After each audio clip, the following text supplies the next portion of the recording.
All right, one last look at your traffic and weather for your ride in on this Monday morning. Happy to report no accidents. Hopefully it stays that way for not just today, but for the entire week. As far as weather goes today, going to have a mix of clouds and sunshine, high of 92. Tomorrow, high of 95 with a chance of afternoon thunderstorms, high of 91 for Wednesday. Currently 75 here in Columbia on the game.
Oh, 9 o'clock on your Monday morning. Welcome in. It is the Extra Point. Tyler Head and Jack Veltri along with you here, starting a new week, the final week of the month of July. And believe it or not, we are only a few days away from being able to say, hey, guess what? College football is being played this month. Week 0, obviously, won't get week 1 until September 5th. We'll get to our countdown to kickoff in just a moment, Jack. But another day, another week closer to finally seeing football being played. Yeah, we're like a month away at this point, football being played, which is really exciting to think about, honestly. I mean, it's been a long summer, but we're finally getting near the end where it's going to be like, yeah, football is every week. And I believe yesterday I saw the stat that yesterday was the last Sunday without football moving forward, because we'll have preseason starting up this week. So, Yep. Yeah, man, it's exciting that football's around the corner. I thought the Hall of Fame game was not until next week, so I'm not sure. Maybe I was mistaken. I'm not sure. Yeah, I saw that thing too, and I was like, I don't know. Yeah, because the Hall of Fame game is not till next Thursday, so I'm not sure what football they're referring to for this upcoming weekend, unless I'm missing something. I don't know what it would be then. The Hall of Fame game is the one to kick it off, right? Right, yeah. And I mean, there's no other football until that happens. Yeah, like training camp's underway, but like, I mean, how much are you really getting out of training camp? You're not there to see it. It's not like watching a live game. Like, it's cool to get reports of what your team's doing, but I don't consider that like, okay, football is actually happening until we get some form of proper game. So I save that until not this upcoming weekend, the following weekend. Then it's like, okay, we don't have any more Sundays without football going forward.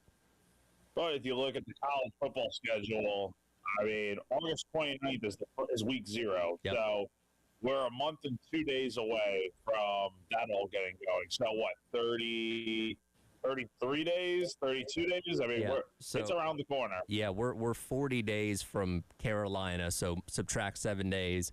33 days until week 0, North Carolina TCU, the Aer Lingus Classic, to kick things off once again. And yeah, we're off and rolling until January 25th. And that's when we'll crown a national champion this year. Yeah, it's going to be a long season, but I'm looking forward to it, man. I've missed football. It's going to be a lot of fun watching how the season unfolds. We're going to get into the fallout of SEC Media Days, the media poll, the all SEC team, all that came out after we got done with the show on Friday. So we'll dive into that as the show does roll along. But I do want to get into our countdown to kickoff to start things off here. And we are at exactly 40 days until South Carolina kicks off against Kent State coming up on September 5th. And last year, South Carolina's offense was tied for 5th in the SEC with 12 40-plus yard explosive pass plays one season ago. A lot of those did end up going for touchdowns. And Kevin Miller on Gamecock Central actually had a pretty interesting dive into 40-plus yard plays for one of his write-ups over the weekend. And, you know, as critical as we were of Mike Shula and the offense, the deep plays were something, mainly to Nick Harbor, were something that they actually did do pretty well a season ago. No, they did. They had some moments where they would just unload a really big play and they'd hit on it. So yeah, that's the thing is that they're definitely capable of doing it for sure. It's just that's only one part of the offense. There's so much you have to figure out otherwise. But it's going to be interesting to see how that looks under Kendall Briles. Yeah, and again, in the write-up on Gamecock Central, you can read the full breakdown there. You know, he talks about the fact that Nick Harbor a season ago had 5 touchdowns of 40 yards or more. Now, one of those was on a shorter play at Texas A&M where the defender took a bad angle and he was able to run it in. That was the game where he got confronted by the cop in the tunnel there. But everything else was typically deeper balls down the field that he was able to haul in for a touchdown. First of those coming against Virginia Tech. And really, to me, it was like watching Sellers round into form a little bit, because that's the one thing that's been talked about his entire career so far at Carolina, going back to his freshman year in 2023. Like, hey, this dude is big and fast. Yeah, he's not the most proficient route runner necessarily because he's not played the wide receiver position for a long period of time. Just let him go run in a straight line or let him run a post, get past the defender, and then haul in the long touchdown. It's obviously easier said than done, but we saw a lot more of that a season ago as the year went along, and that definitely kind of became Harbor's bread and butter. I would agree with you on that. That definitely was what he could do. I mean, we've known that he could do that for a while now. It's just I think that's always going to be there, because I don't think, until proven otherwise, I don't think you're finding a DB out there or a safety that can cover him up like that. Like maybe right at the line of scrimmage, you get some hands on him and you try to cover him. But in terms of like sprint speed, there's not many people that can run as fast as Nick Harbor. So he's got you beat in that department. The thing with him has always been, and I think if he gets to figuring it out, he can really be one of the best receivers in the sport based off of what he did last year with a lot of those big play touchdowns, is just the route running in general, of the shorter stuff, the slants, the curls, the other routes that you got to run as a receiver, because it's not always going to be, okay, Nick, run 40 yards downfield and we'll just chuck it up to you if you're Lenore Sellers.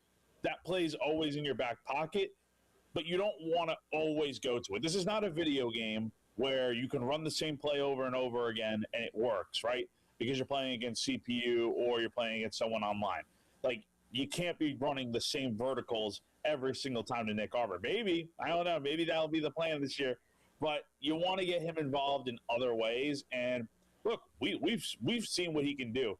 I go back to that play against Vanderbilt last year where it was, I think there was like a flag called, or no. It was the play after Lenore's has gotten banged up, and the next play is a slant, and then they blow the whistle dead to look at a review.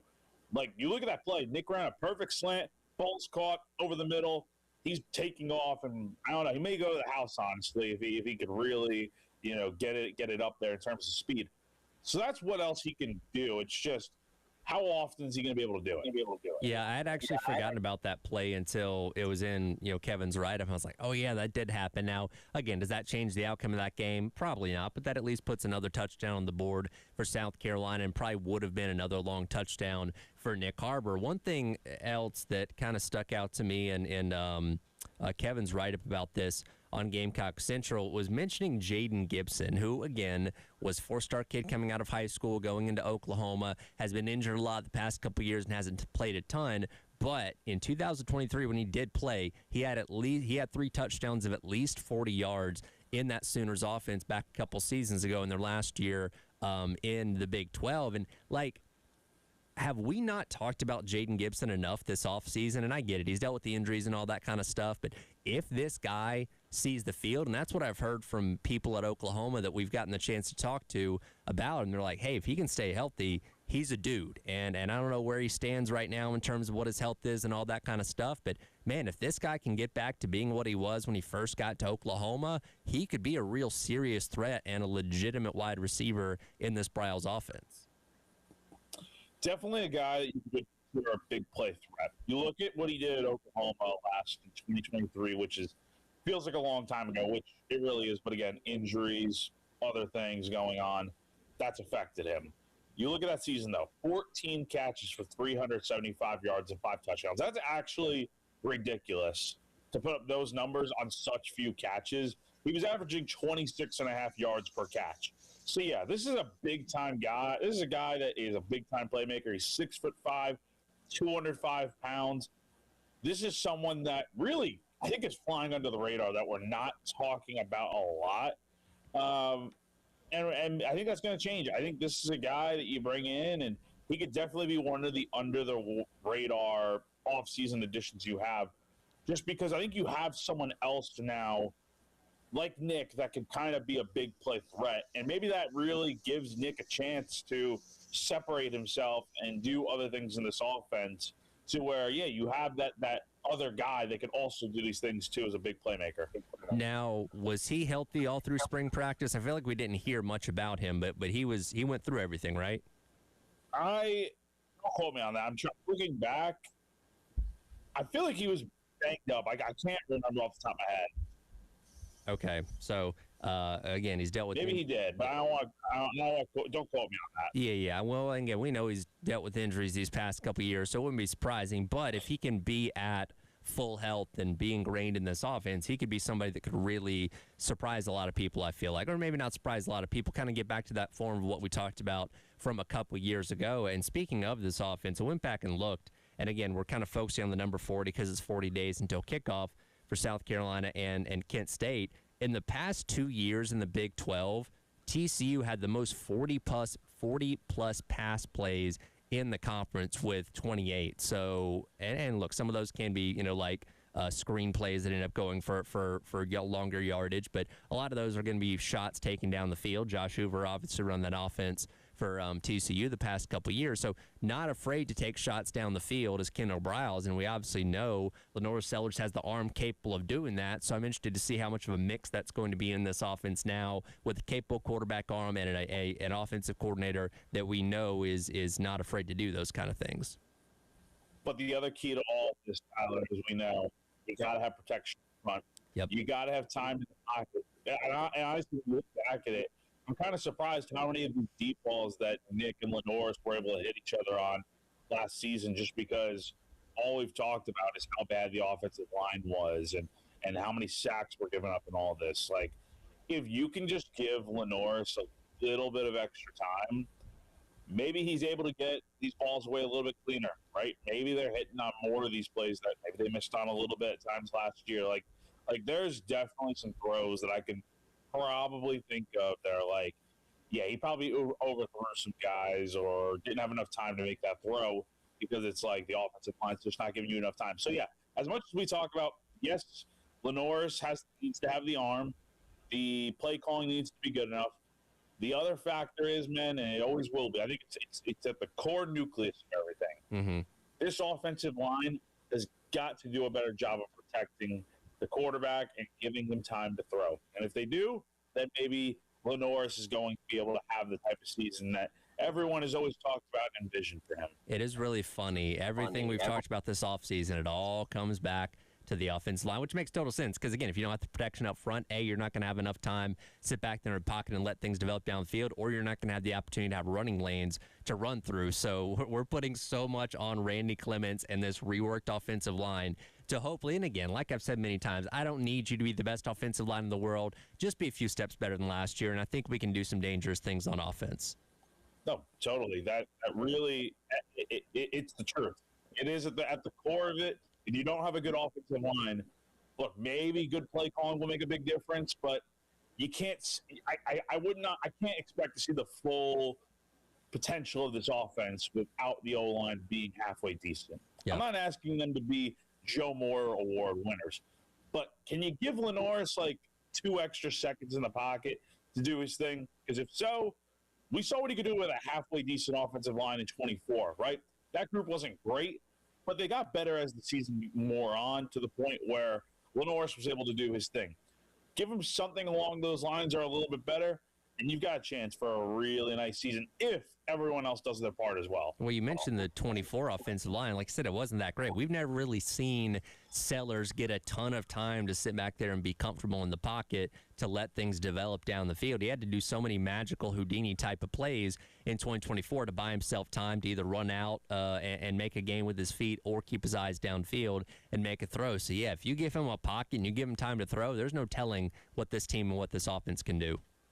It's very true. The other factor also is the run game. What is that going to look like? But definitely the O-line is the important thing. Well, we're optimistic about what Carolina can be in 2026. What did the rest of the SEC media think after voting at the end of last week? We'll discuss that on the other side. It is The Extra Point. Tyler Head and Jack Veltri on your Monday here on The Game.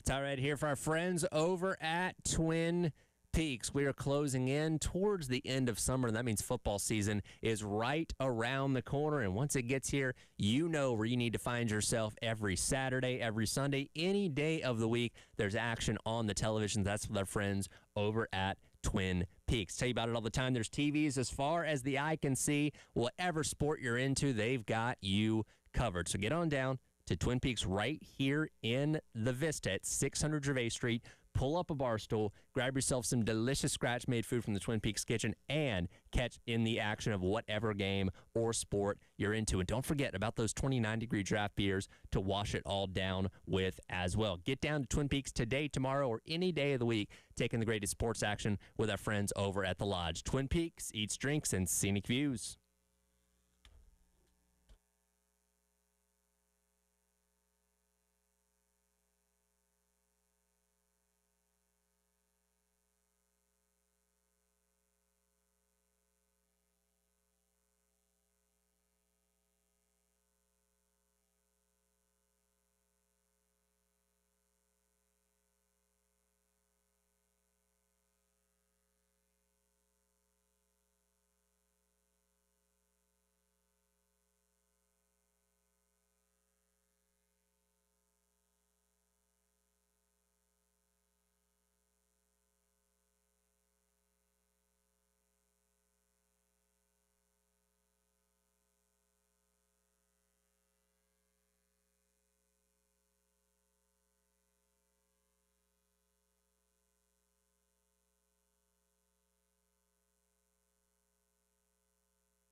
All right, welcome back in. It is the Extra Point. Tyler Head and Jack Veltri with you on your Monday here on the game. Of course, last week we spent almost the entire week down in Tampa enjoying all the festivities of SEC Media Days, and about Wednesday afternoon, the SEC sends out an email to all the media people in attendance and asks you to vote on the SEC Media Poll as well as the SEC first, second, and third teams all conference, which we'll get to a little bit later on in the show. But our focus number one is going to be on the media poll here, Jack, which did get released on Friday a couple hours after we wrapped up our show. South Carolina coming in 11th place with 956 total votes. Of course, there's a point score assigned to where you get voted at by various people in the media. But South Carolina once again coming in the kind of middle part of the back half of the SEC. And, well, quite frankly, I'm not surprised by this. How about you?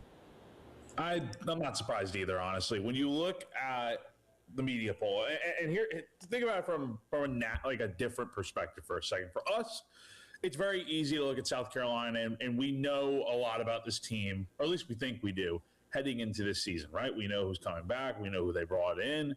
You look at it from an outsider's perspective. Say I'm a writer at, I don't know, covering Missouri. Mm-hmm. How much do I actually know about South Carolina other than what they did last year, right? It's the same way for us. I couldn't tell you a lick about, many of these teams. I couldn't tell you much about, I don't know, Florida or Texas. I can tell you the basics of Arch Manning and John Sumrall and all these different things. They have new play callers, whatever. But overall, I couldn't tell you the every minute detail like we could about South Carolina. So my point is, people are probably picking South Carolina 11th based on what they did last year. Let's be honest, that's definitely a factor in a lot of people's heads.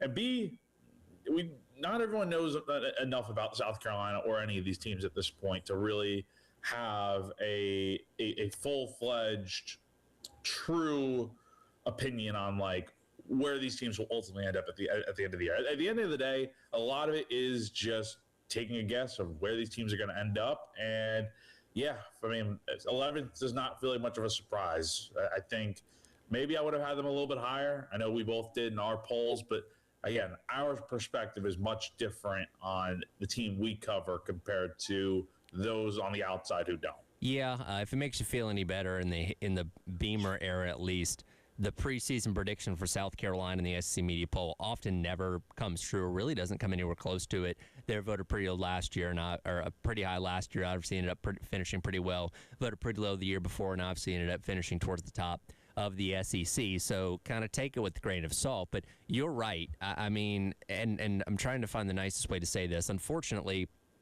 for South Carolina, when they're not good, when they're not at the top of the conference or aren't coming off of a year where they really surprised a lot of people like they were in 2024, the overall thoughts of what people have on South Carolina isn't a whole lot, right?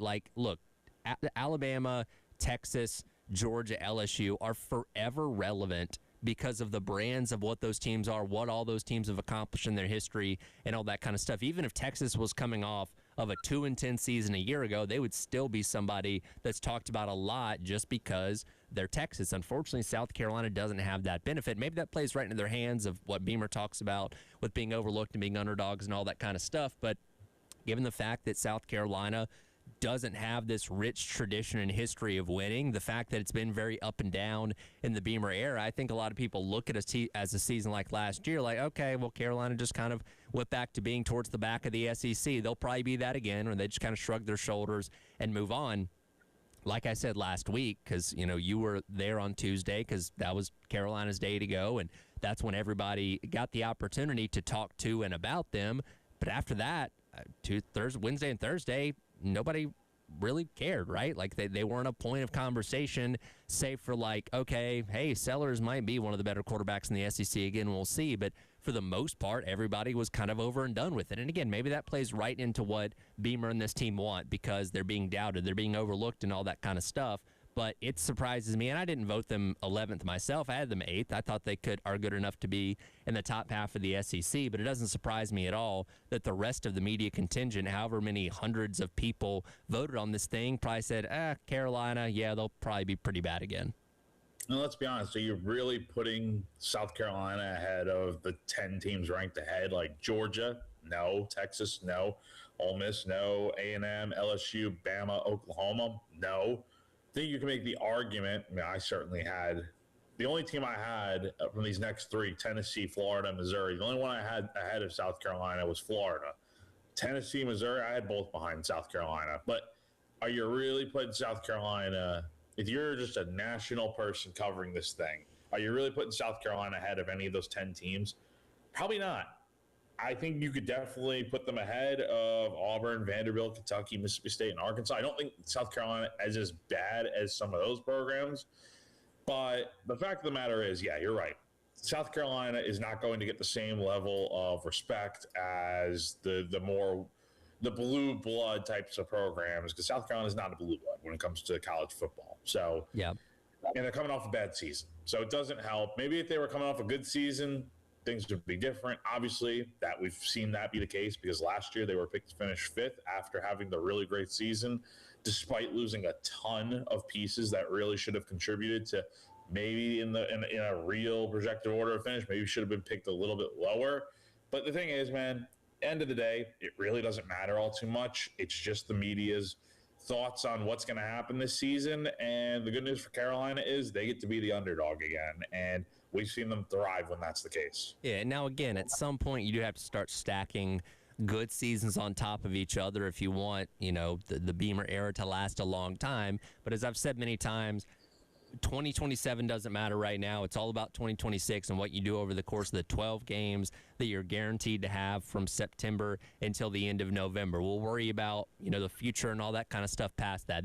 This very much, in a lot of ways, is an all-in-to-win type of season with the talent that you have coming back. And as Beamer alluded to last week, basically saying, hey, this is the same or a lot of the same guys that people rejected to be really good last year that now you're not thinking it's going to be very good. And we'll obviously see. Maybe there is some magic this being an even year. I don't know. I'm a superstitious person, so I believe those kind of things can end up happening. But yeah, you are getting exactly what you want in terms of being overlooked. Go out there and execute. Go out there and perform and prove people wrong like you've been able to do multiple times. We don't doubt that Beamer and these teams have the ability to do that. And you can make the argument this is one of the most talented teams maybe he's ever had, so maybe you're in one of the best positions to do that. We'll see what happens. It's not going to be easy. And South Carolina is one of those teams, too, that I think stands to be hurt the most by having a 9th conference game, right? We've expanded to where you play 9 conference games now. Now you only play 3 teams out of conference, and one of them is Clemson, so you play 10 Power 4 opponents for South Carolina. There's only 2 real layup wins in there with Kent State and Towson, which again starts the season, and it's a 10-week gauntlet starting with Mississippi State and ending with Clemson, where you got to find a way to win at the very least 4 of those games to get yourself back to bowl eligibility. Now, I believe that Carolina is good enough to do that, but as we talk about so much, we don't know everything about these teams. So much has changed from year to year that Mississippi State and Kentucky, who I'll get to a little bit later on in the show with one of my thoughts on them coming out of media days, they could be vastly better, and those games suddenly become a lot more difficult. In addition to playing, Georgia and Alabama and all those teams that we know are typically going to be pretty good. So again, we come out of media days thinking we know, but not really knowing, and just kind of having to wait another 40 days to start figuring this out. Yeah, and you mentioned it. The 9th game, I think, can be tricky because it's like, look at those last 6 games you're playing to close out the year in the second half. You take one of those away, it maybe helps a lot, especially since a lot of those opponents are tricky. But I will say, man, South Carolina benefits greatly from the way the schedule's shaked out to where I think they can get off to a really good start. Like, they should be in a good position heading into the bye week. If everything goes correctly, you feel pretty good about where they're at heading to the bye week. And then from there, man, look, getting off to a good start is what they need, and that can help with momentum. And, man, maybe they go out there and win some of these games against teams that they're not going to be favored against. So, look, they've done well as the underdogs in the past when people have counted them out. Can they do it again? You would argue they should be able to, because look at the talent that they have across the board. So, what does the SEC media poll say about South Carolina's schedule now? We'll get into that as well as discuss overrated or underrated where other teams are ranked in this thing. That's coming up next. It is the Extra Point. Tyler Head and Jack Veltri on your Monday on the Game.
All right, welcome back in. Extra Point. Tyler Head, Jack Veltri on your Monday here on the game, breaking down the SEC media poll, which was voted on by all of us last week. Again, I had Carolina 8th. Did you have them 8th as well, Jack? Were we on the same page with that one?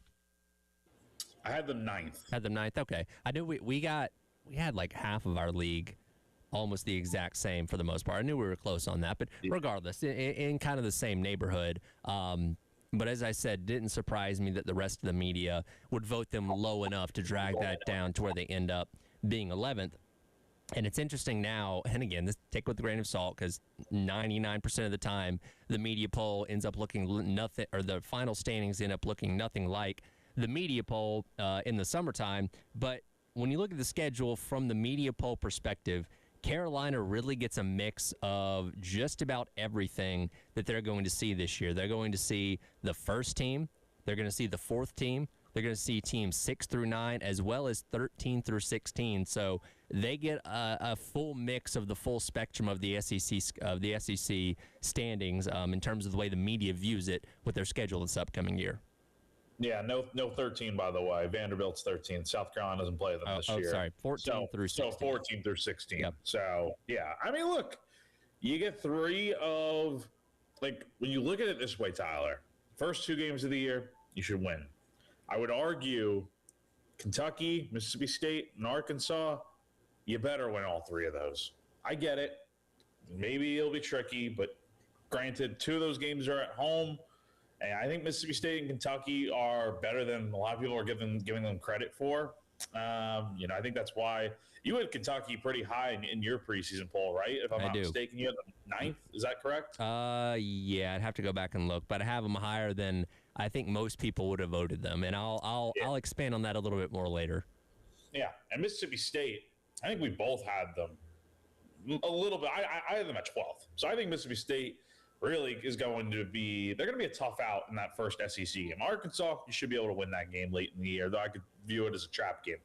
And then you look at the rest of the schedule. Look, you're going to have some tough games in there, but I feel like a lot of them are winnable. Like, besides, like, Georgia and maybe, like, Oklahoma, I think you can win the rest of these games on your schedule. So, I don't take a ton of stock in, like, what the preseason poll is. It's really, like, the season could go completely differently than we think, right? Some of these teams could struggle. There could be one of these teams getting off to a really good start and it ends up being a trickier matchup for Carolina than we think, or it could be an easier matchup. Who really knows? But the point is, I think South Carolina has a good chance to win a lot of these games here on the schedule for sure. I just think the schedule sets up pretty favorably to where you can get a lot of these wins in the early part of the season. And then when you get towards the bye week and you head to the second half of the year, you potentially have a lot of momentum to work with, and that could really go a long way.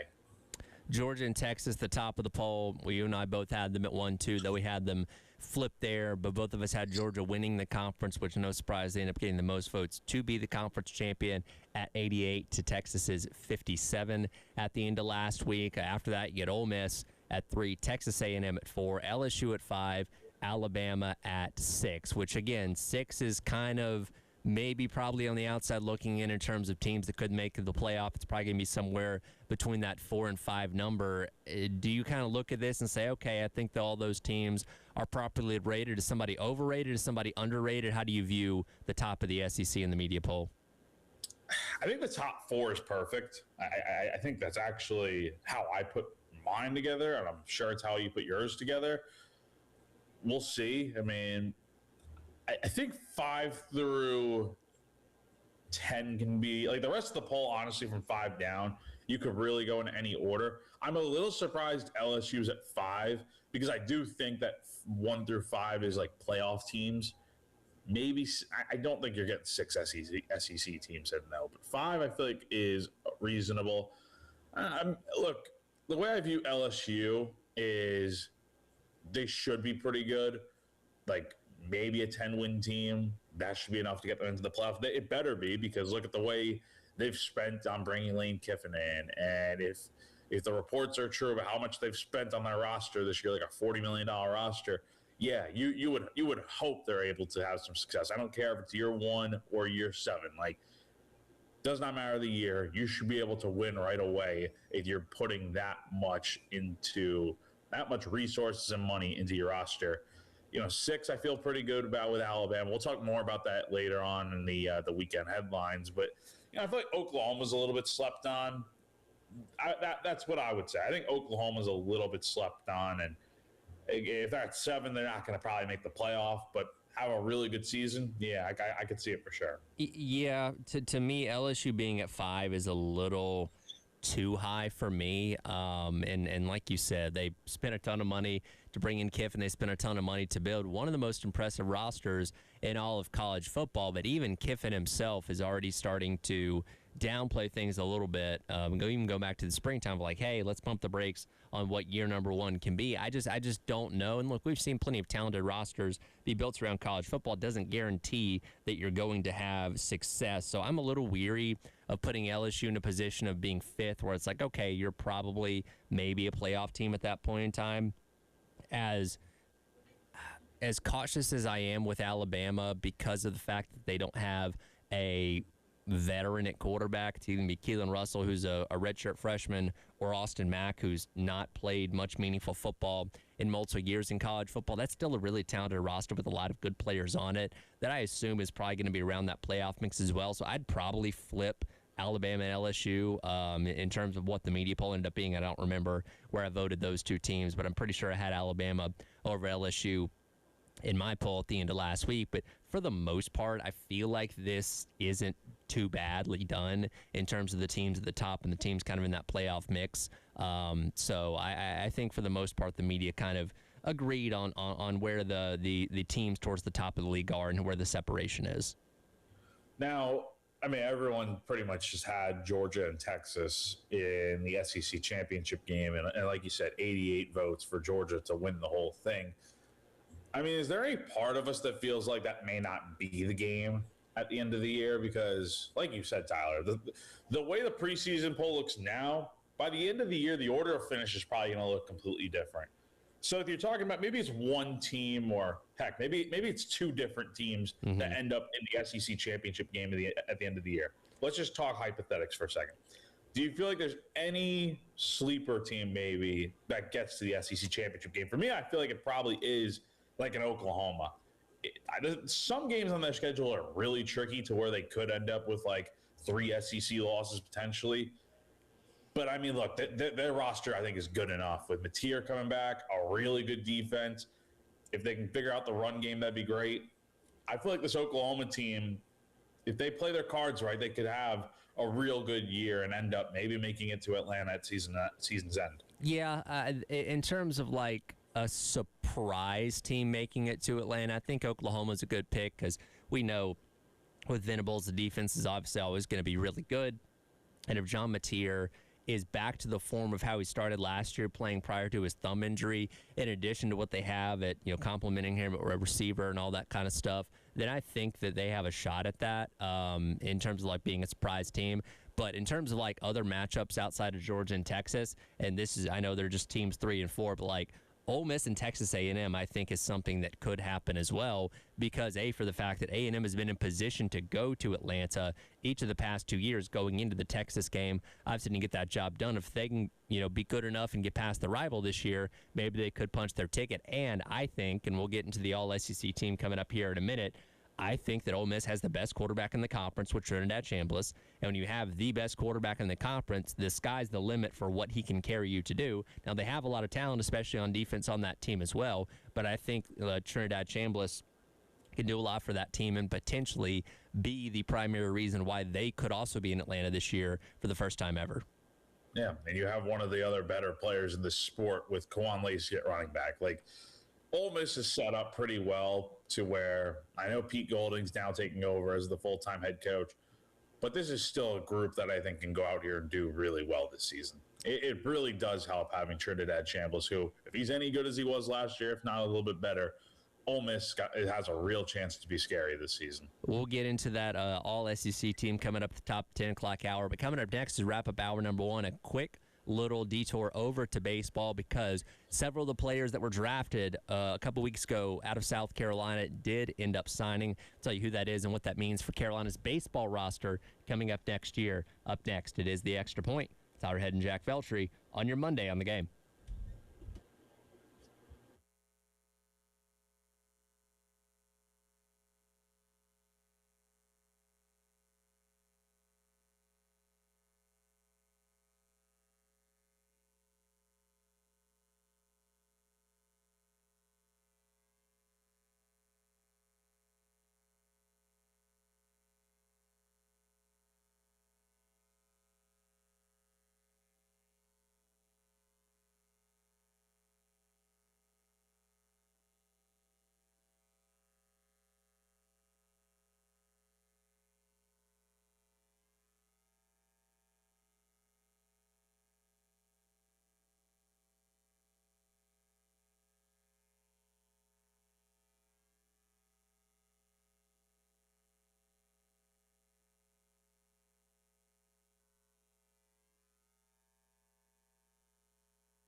All right, welcome back in.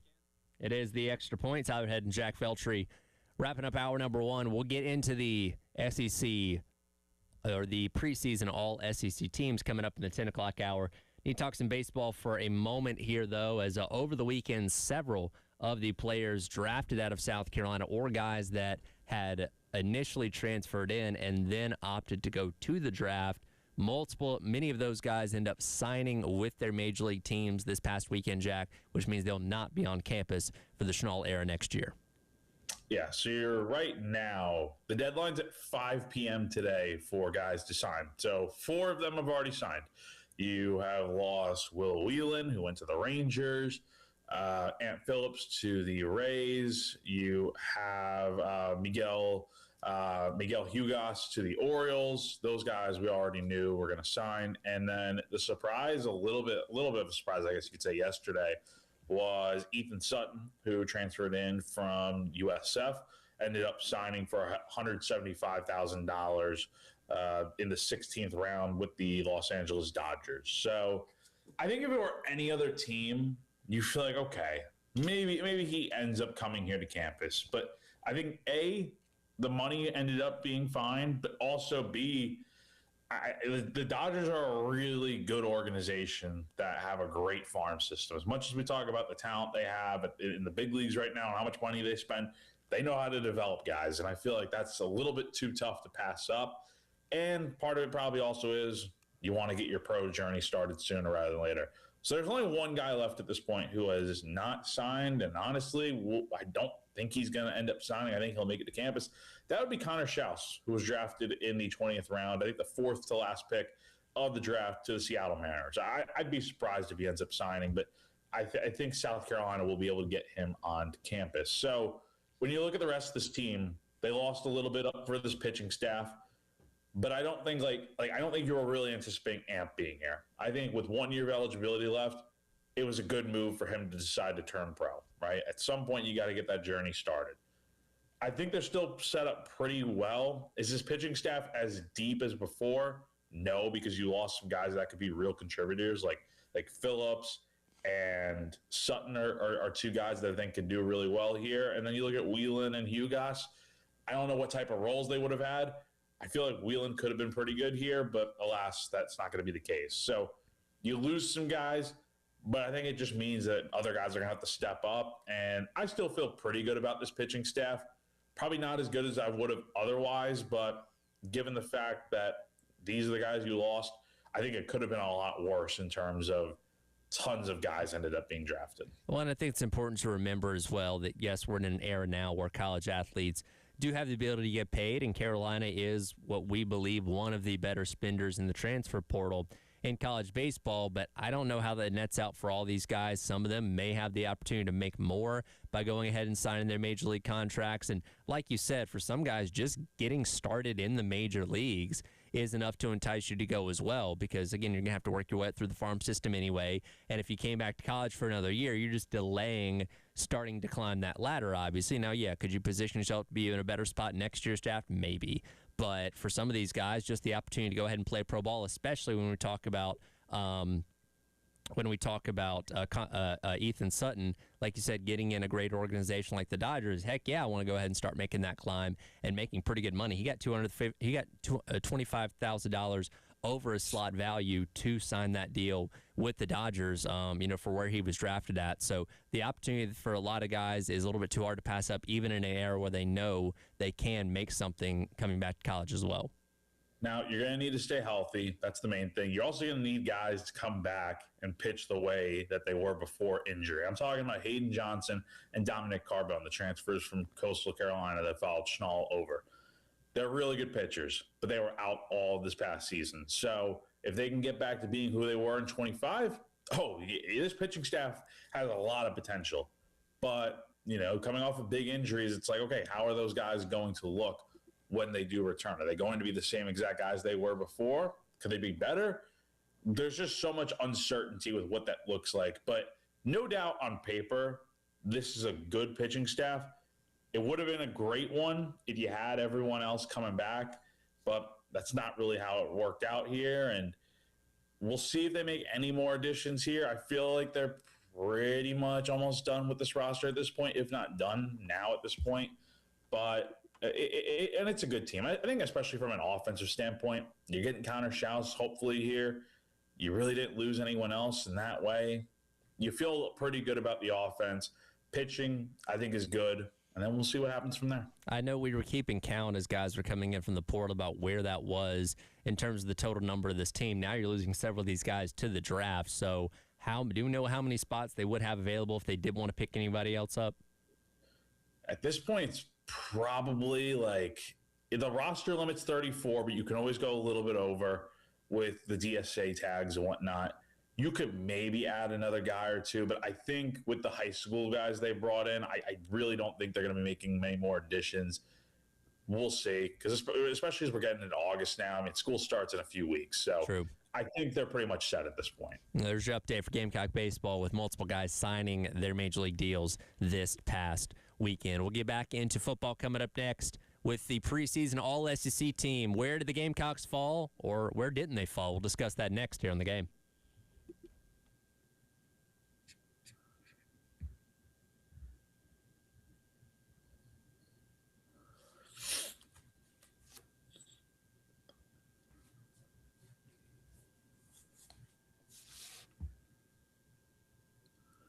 All right, everyone, as we close out the first hour here, let me tell you about our good friends over at AAA Heating and Air, where home comfort is their top priority. Give them a call today at 803-677-1500 to schedule a seasonal maintenance appointment. Let AAA Heating and Air's qualified technicians put your mind at ease with a thorough inspection and cleaning of your heating and cooling system. Join their popular AAA Comfort Club to take advantage of special extras such as flexible visits, added discounts, and priority scheduling.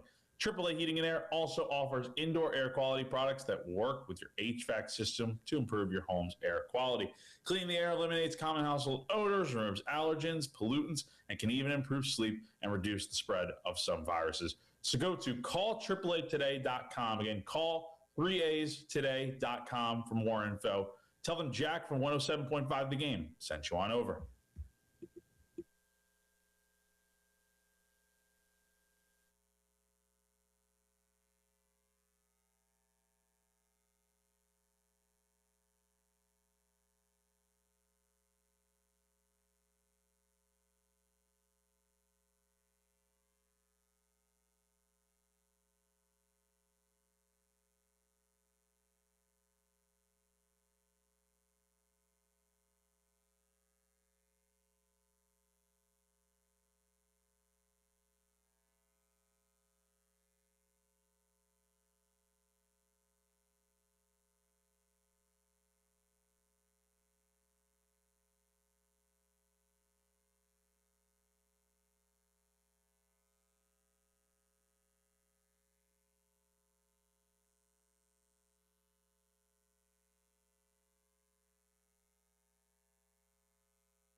All right, welcome back in.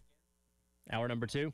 Extra Point. Tyler Head, Jack Veltri with you here on your Monday on the Game. In the first hour, we spent a lot of time going over the SEC media poll, which was voted on by everybody in attendance at SEC Media Days. We also got the opportunity to vote on the first, second, and third team all SEC selections. And, well, Jack, not a ton of Gamecock representation on this list, as you do have Nick Harbor as a third-team wide receiver alongside Ryan Wingo of Texas. You have Dylan Stewart as a first-team defensive lineman alongside Colin Simmons, Will Eccles, and Prince Will Umanmielen.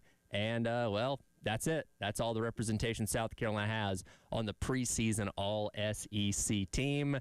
It's surprising, or about what you thought? Dylan's not surprising. Maybe Nick to some degree. I didn't have him on my all-SEC team. Maybe I should have. I don't know. But Nick making it, good for him, honestly. That's awesome to see. But besides that, I think the only real surprise for me, and this goes down as a snub for sure, is Vakari Swain. Where the heck is he on the all-SEC return specialist group? Why is he not on there? He had 3 punt return touchdowns last year. A lot of this is based off of last year, so I don't know why he wasn't on there, especially since I believe he was an all-SEC team member at the end of the season last year anyway. So, yeah, big mistake by the media there. No clue what was going on there, but hey, it is what it is, right? It's a preseason all-SEC award. The real one is at the end of the year. Yeah, it's one of those things. I'm looking at the numbers here because I think he's the only guy with multiple return touchdowns in the conference a year ago. I think he was.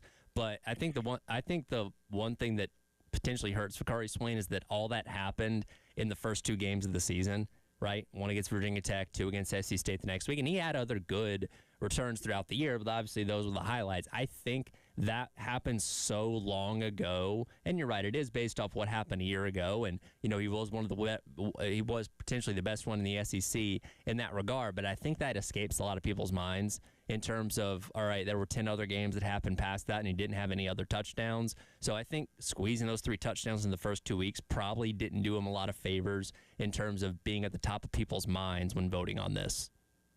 I guess so, but I don't know. I mean, I feel like I voted for him.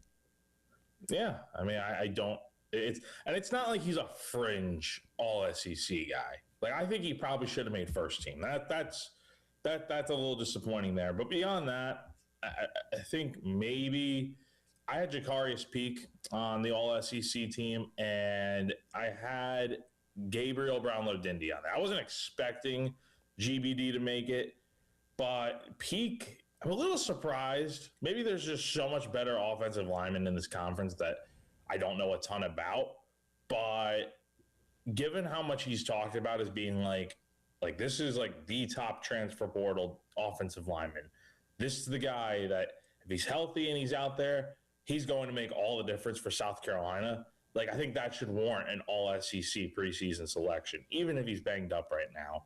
But that would probably be the one other surprise for me. But I don't feel like it's that big of a snub because there's so many other good offensive linemen in this conference. But the Swain thing, I'm not the only one who feels that way. I think it's definitely a surprise for sure. Yeah, and again, it would have been as a return specialist, and now the people that are very high on him, obviously playing the true cornerback role. So I don't know, maybe he could have snuck in as like a third teamer on that or something along those lines. I'm with you. I also voted Gabriel Brownlow-Dindy pretty high on being a, maybe second or third team type of selection. But I think a lot of that's due to what we think his upside is. Because, again, he did get banged up a lot last year, so missed some time. But when he was out there on the field, was very, very good and very effective in the middle of that defensive line. As far as Jacarius Peak goes, I think the injury has something to do with that, of like, hey, this guy might not end up playing this year in a lot of people's minds, or they don't know what the situation is. And also there's the factor of he didn't do what he did in the SEC, so there might be some weariness as well of, okay, how does that translate from NC State over to the SEC? Can he put up those same kind of numbers? Can he be as effective as a left tackle playing in a tougher conference than what he was in a year ago? I'm not justifying that. I'm just saying that's probably what goes through a lot of people's minds when they vote on these kind of things. In addition to the fact that, let's be honest, and we voted on this poll last week, they ask you to pick like 12 tackles, 12 guards, 12 interior defensive linemen. There's a lot of people that just don't know the depth of the SEC at those spots that are probably just guessing in a lot of ways. Like, all right, well, that guy plays at LSU. He's probably going to be a pretty good tackle, so I'll select him type of stuff. I think that does factor into this as well. And I think you're right about that. That last part you just mentioned there. And I don't think anyone's giving South Carolina the benefit of the doubt there. I don't think anyone's picking South Carolina. When your choices are like those schools like LSU, and then it's like South Carolina, and you're picking like offensive linemen, yeah, I think you're kind of just flying through it, and you're kind of just like, all right, let me just pick the guys from the better schools because they are at those schools for a reason. I don't know, something like that. So that's the unfortunate part about it, but I mean, I get it to some degree because I mean, the ones that matter are quarterback, running back, wide receiver, like all the skill positions and stuff like that. But when you look at the speaking of skill positions, when you look at the quarterback position, Trinidad Chambliss first team, Arch Manning second team, Gunnar Stockton third team. Those are the three names we both had, maybe in different orders. I think I had Stockton second team. I don't know about you, Tyler. I think I had it the same way, yeah. Any surprises there? Not really. Again, the order is a little bit mixed up in terms of those being thought of as maybe the three best quarterbacks in the SEC. I could agree with it. I thought maybe there'd be some people that would look at Sellers high enough to maybe squeeze him in as a third-team guy because of what he did 2 seasons ago and getting paired up with Kendall Briles. But the selections that ended up being didn't completely shock me. Again, I think Trinidad Chambliss looked like the best quarterback in all of college football through most of a lot of last year. Obviously not even starting last year as the primary starter because he was behind Austin Simmons prior to taking over, him getting hurt in the Kentucky game. And as much hype as Arch didn't live up to early in the season, as I think we went over this yesterday, you look at his numbers in the back half of the season where he finally got into a groove and got into a rhythm, he was really, really good. We know he's going to have a ton of talent around him to complement him at Texas. And look, is he going to go out there and win the Heisman Trophy and being the number 1 overall pick? I don't know, but I think he stands to have an even better second full year as a starter. And again, Gunnar Stockton is somebody that much like we talked about Haynes King and praised him for several years at Georgia Tech. Gunnar Stockton's not a guy that's afraid to put his face in the fan and go out there and do whatever he needs to do to make a play, get a first down, get a touchdown. We saw his abilities come along a little bit more as the season went along last year, and I thought he rounded into a really solid quarterback for Georgia. Now, again, is he going to go out there and be the number 1 overall pick? Probably not, but can he help Georgia win a lot of games? Absolutely. I feel like with Manning, some of it does have to do with the name and the popularity. Like, I don't think anyone's leaving Arch Manning out of their preseason all-SEC teams, right? But I think there is also something to be said about when you look at the full season, it could have been better. But when you look at what he did post-Red River rivalry, second half of the year, final 6 games, plus the bowl game to make it 7 games of the year, only 2 interceptions down the stretch. So that's through the entire second half of the season, including the bowl game. That's pretty good. He's a much different quarterback now compared to the guy that was going out there in Columbus in that first game of the year against Ohio State, right? I think he's developed a lot. He's looked a lot better. Can he take the next step forward and really live up to his potential at Texas? We'll see. So I don't have a problem with him being on the All-SEC team. I think it makes a lot of sense given what he did late in the year and what people are expecting out of him. But I definitely still do feel like if his name wasn't Arch Manning, are we having him as a member of the All-SEC team? That's still a big question for me. Well, you use the phrase they're living up to his potential, and I think that's the tricky thing about Arch Manning. I don't know if he's ever actually going to live up to the potential of what a lot of people place on his shoulders of like, hey, go out there, be your uncle, be your uncles, be your grandfather. That's a lot to put on a kid's shoulders. I think he can still be really, really good without winning a national championship, without winning a Heisman Trophy. There have been plenty of great quarterbacks that haven't accomplished either one of those things, and I think Arch Manning has the opportunity to do that. I just think there's a contingent of not only people in the Texas fan base, but the people that, like you said, are attached to that last name, saying, oh, you have to go out there and be one of the greatest quarterbacks in college football history. I don't necessarily see that. I think, like you said, he came along strong in the back half of last year, and we're probably going to see a lot more of that this year, but he doesn't have to be the runaway best overall quarterback in the conference for A, himself to have success, and B, Texas to have a lot of success this year as well. And I have no problem with Gunnar Stockton being on there. Again, I had him all set. I had him all SEC second team. I think he's a pretty good quarterback. I like what he brings to the table. Like if he's not the quarterback for Georgia, I think Georgia's still pretty good, but because they can just get any 5-star guy and put them in there, and it ends up being pretty good. But there is something to be said about what he brings to the table as a veteran guy, senior season, what he can do, doesn't turn the football over a lot, pretty good player. I think based on the numbers, it makes sense why Manning is second team and Stockton is third team. Like Arch just had better numbers last year. But in terms of like end of the year, like for me, it was more about like what Stockton's going to do this season compared to Arch. Arch may end up having the best season of all three of these guys. But right now, in my opinion, I think Stockton makes a lot of sense to be on the second team, but I understand why he'd be on the third team behind Arch.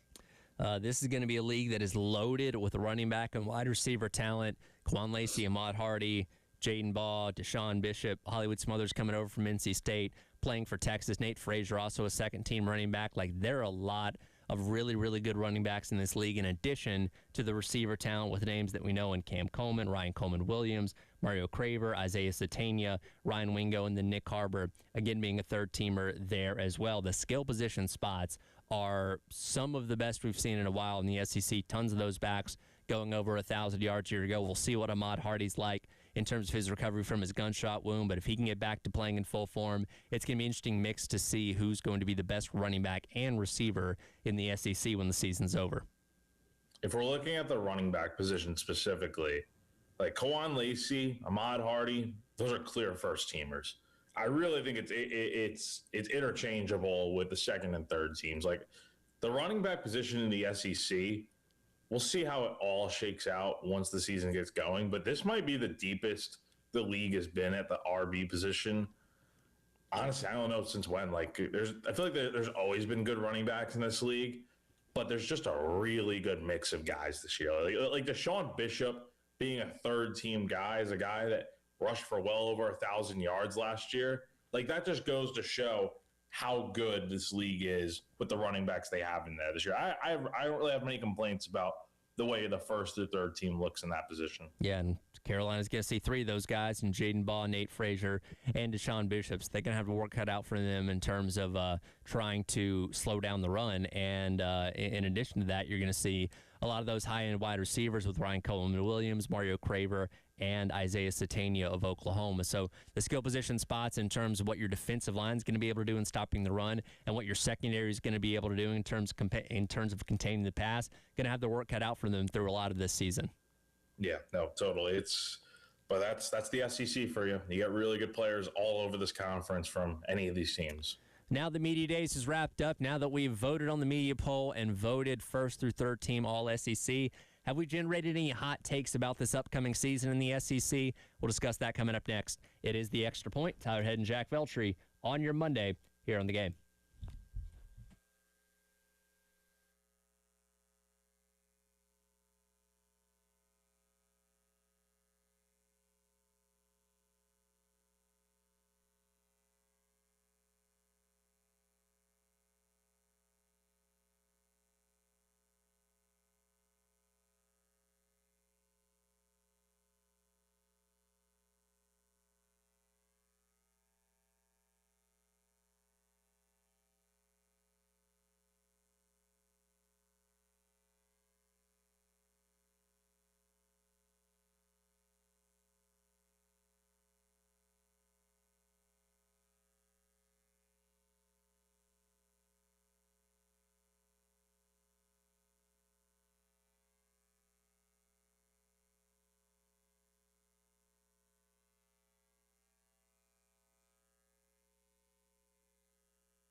All right, welcome back in. Extra Point, Tyler Head, Jack Veltri on your Monday here on the game, coming away from SEC Media Days last week, counting down to the start of the college football season.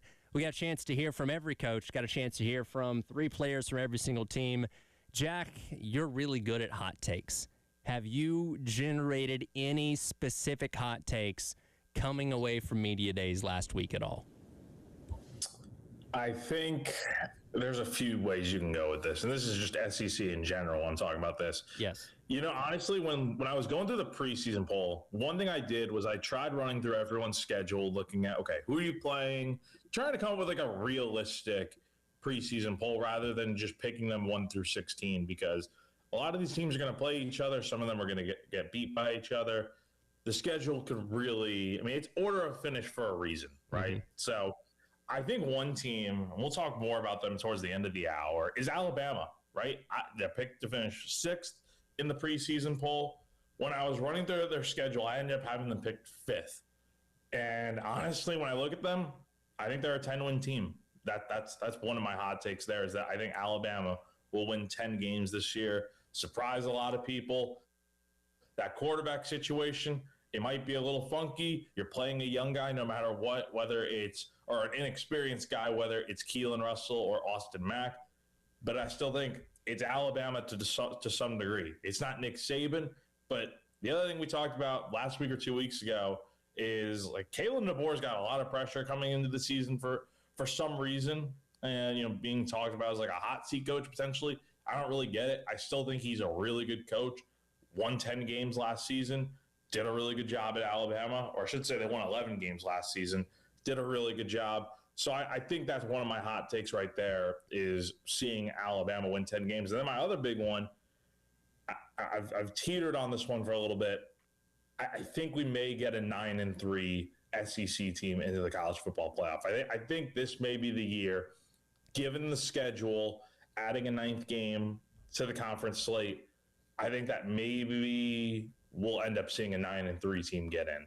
Well, and to your second point there, that's kind of the debate, right? Of like, okay, how does the committee view the entire league playing an extra game? Are they going to penalize you for playing, or for half the league having one more loss? Are they going to, give you bonus points for half the league having that extra win? Now we'll see. But if you're a 9-3 team and your 3 losses are to like the 3 other teams that are also in the playoff mix, I could see that being something that could boost you into the playoffs because of the quality of opponents you've played and the quality of those losses. Again, there's a lot of football to be played between now and then. Who that team is, there's no telling. But I could see that being a realistic possibility, because we flirted with teams like that nearly getting in a season ago. So, and it also depends on what other conferences are doing and how many Big 10 teams or Big 12 teams or ACC teams are in that mix too. But if there's enough of a pathway, I don't think it would be shocking to see like a 9-3 SEC team find their way into the playoff, especially in a year like this.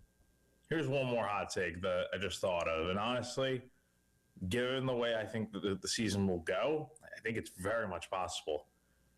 And maybe I'm forgetting something here. I don't think we're going to see an SEC coach get fired this season. I teetered on that one a little bit because, Beamer talked about DeBoer, Levy, maybe, but like the expectations are lower there. Levy's an interesting one because I think South Carolina is going to be good enough to where I think Beamer gets retained for another year, right? There's a lot of gray area of what's a good enough record for Beamer to stick around for 27 and beyond. Truly, I don't know. I feel like at the floor, it's got to be somewhere in that 7-5 range, but it really depends on who you're beating along the way, because you're getting 2 built-in wins basically with Kent State and Towson. So you go 5-5 the rest of the year. I don't know if that's good enough, but depends on who you beat.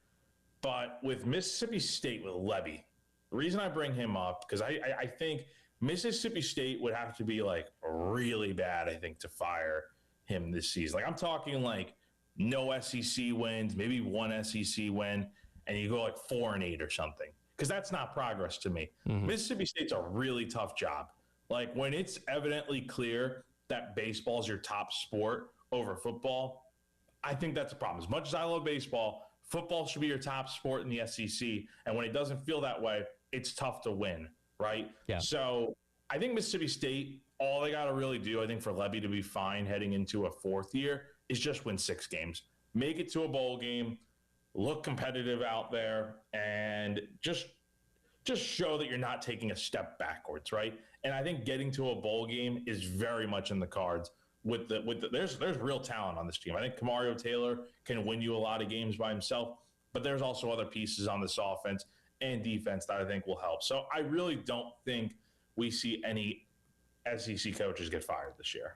My hot take, and I've already kind of said this before, but I'm a pretty big believer in Kentucky this year. Now, look, do I think they're going to go out there and be Indiana 2.0 and win 11 games or win a national championship? No. But when you look at the SEC media poll, again, they were voted to be 14th. So people aren't very high on them. And look, Will Stein's a first-time head coach, so he's unproven in that regard. But he did learn in one of the best programs in the country at Oregon, has worked with a lot of amazing talent in his time as the offensive coordinator at Oregon. And I look what they did in the transfer portal, and this is something that's kind of flown under the radar, but Kentucky was willing to invest more into football this time around. And I look at Kenny Minchie at quarterback, who, again, was only guilty of not being able to beat out C.J. Carr, who might go on and win the Heisman Trophy this upcoming year. They added great additions at running back in C.J. Baxter and Javante Barnes. Those guys have had injury problems, but if they can play up to their full potential of what they did at Texas and Oklahoma in their prior stops, those guys can be good. You've added a lot of talent at wide receiver. They are rebuilding the offensive line. That is a little area of concern. A lot of talent, returning on defense, like Mykese Humphrey-Grace, who was their leading sacker a year ago. Added a lot of transfers from other SEC schools, like Texas and Arkansas. In the middle of their defense as well. Like, this is a really, really talented roster and a coach that I think, because of what he's done at Oregon, might be able to get a lot out of these guys. I'm not saying, again, they're going to go out there and win, 9 or 10 games, but like a 7-5 Kentucky team, I think would surprise a lot of people. And that game looks trickier now for Carolina early in the season. So I'm more weary of what the Wildcats are capable of than I think a lot of people. Let's stick with that take for a second. So let's look a little more into it. So Kentucky's over-under win total line is set at 4.5. Now, Youngstown State, South Alabama, you should be able to win those games, no problem. So that's 2 right there. You look at the rest of the schedule. Like, the schedule is tricky. Let's not make no mistake about it. Like, there's going to be losses on the schedule. Yeah. Alabama at home, at A&M. You got LSU coming to town for homecoming. You're at Oklahoma. You're at Neyland Stadium against Tennessee. You get Louisville on the schedule. Like, this can be a tricky slate. And honestly, when it comes time for South Carolina to play these guys October 3rd, Kentucky may already be in a bit of trouble, given that they may end up having losses to Bama and A&M that could be ugly losses. But I think there is something here with Kentucky. I think there's talent on this team. I like Minchie. I think they got playmakers on offense, like you said, Tyler. And to kind of go off your point, like, they are retaining some good defensive talent as well. So do I think this is a really good team? Probably not. Do I think they end up clearing that projected win total of 4.5? I do. I think they end up getting in the neighborhood of 5 to 6 wins this year and getting to a bowl game, which, quite honestly, would be a really good year one for Will Stein. I end up having Kentucky picked 15th in my preseason poll, but honestly, looking back at it, I wish I would have put them a little bit higher, because it's like, I think Will Stein's going to do a really good job there. Like, he won me over at media days with the way he was talking. Like, that's a guy that I think has his players bought in, and I think Kentucky's going to be good here again in a couple seasons. It's going to be interesting to see as well, because Kentucky under Mark Stoops was always a defensive-first kind of team, and even though they've had some really good quarterbacks over the years that have gotten drafted, they couldn't seem to really get the offensive part figured out. You bring in an offensive-minded head coach, we'll see kind of what that shift is. Is this a team that suddenly is scoring 30-plus points a game but giving up 28? I don't know. Like I said, they do have a lot of good talents on defense, but I'm just so intrigued to see what Will Stein does in year number 1, and unlike most people, I think I'm pretty high on Kentucky. So that'll be my hot take, that Kentucky's like a 7-5-ish team this year. No, and that would make sense for about the spot where you picked them in the preseason poll. So we'll see. But Kentucky, definitely sleeping on them a little bit. There's our hot takes for the SEC. Let us know if you have any on the Firehouse Subs text line at 803-404-6100. We'll hit some NFL headlines coming up next, because as training camp gets started. A lot of headlines going on around the National Football League. We'll discuss those on the other side. It is the Extra Point. Tyler Head and Jack Veltri on your Monday on the Game.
All right, welcome back in.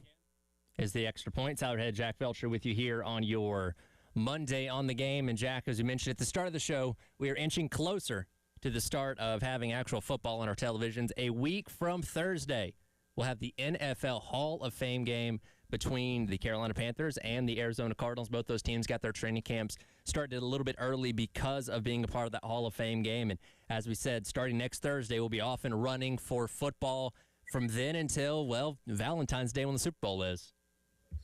Yeah, it's nice. It's good to finally have some football back. Who's on Hard Knocks this year? I'm trying to think. That I don't know. Let's see, because I always enjoy watching that. I love when Hard Knocks is going on, and it's like football season really feels like it's here by then. It looks like it's the Seahawks. So the Seahawks will be on Hard Knocks, which I think is really cool since they just won the Super Bowl back in February. But yeah, man, I mean, football is it's like college football still like a month or so away, like a couple more weeks. But NFL, I mean, I don't know. I mean, do you really? What's your interest in preseason? Like, I'll watch a little bit, but not really intently watching until we get towards the start of week one. Yeah, I mean, when it's available. Unfortunately, I don't live in the market. When it's available to watch, like the Falcons preseason games, I'll watch some of those just to see what about position battles and all that kind of stuff. Other than that, I'll have games on, and I'm doing work or whatever, but it's not something you lock in on as much because, again, a lot of it, especially as you get into the second and third weeks of preseason, is guys just trying to make the roster, right? A lot of these guys aren't going to end up being major factors on the team. They're just trying to make that 53-man cut list. But hey, football's on TV, and I can't complain about that for sure. Real quick, this headline came up within the past hour. It's something that's still being monitored. According to ESPN, Eric Bieniemy, who is back as the Chiefs offensive coordinator, his wife was shot apparently on Sunday night at their home back in Virginia. Now, he is at Chiefs camp, so he was not home when this happened. Again, we don't know any other details, but scary situation there that I'm sure more details. She's been hospitalized with serious injuries. More details will come as time goes along, but definitely a surprising headline to read this morning.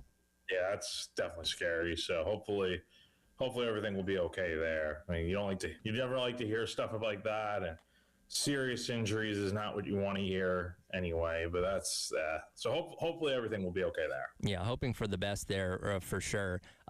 In terms of storylines, as we get training camp started for most teams, the will he, won't he, in terms of Aaron Donald returning to the NFL and the Los Angeles Rams continues on. Sean McVay the other day talked about his discussions with Aaron Donald on if the future Hall of Famer will be returning for the Rams this year. Everybody's wondering about Aaron.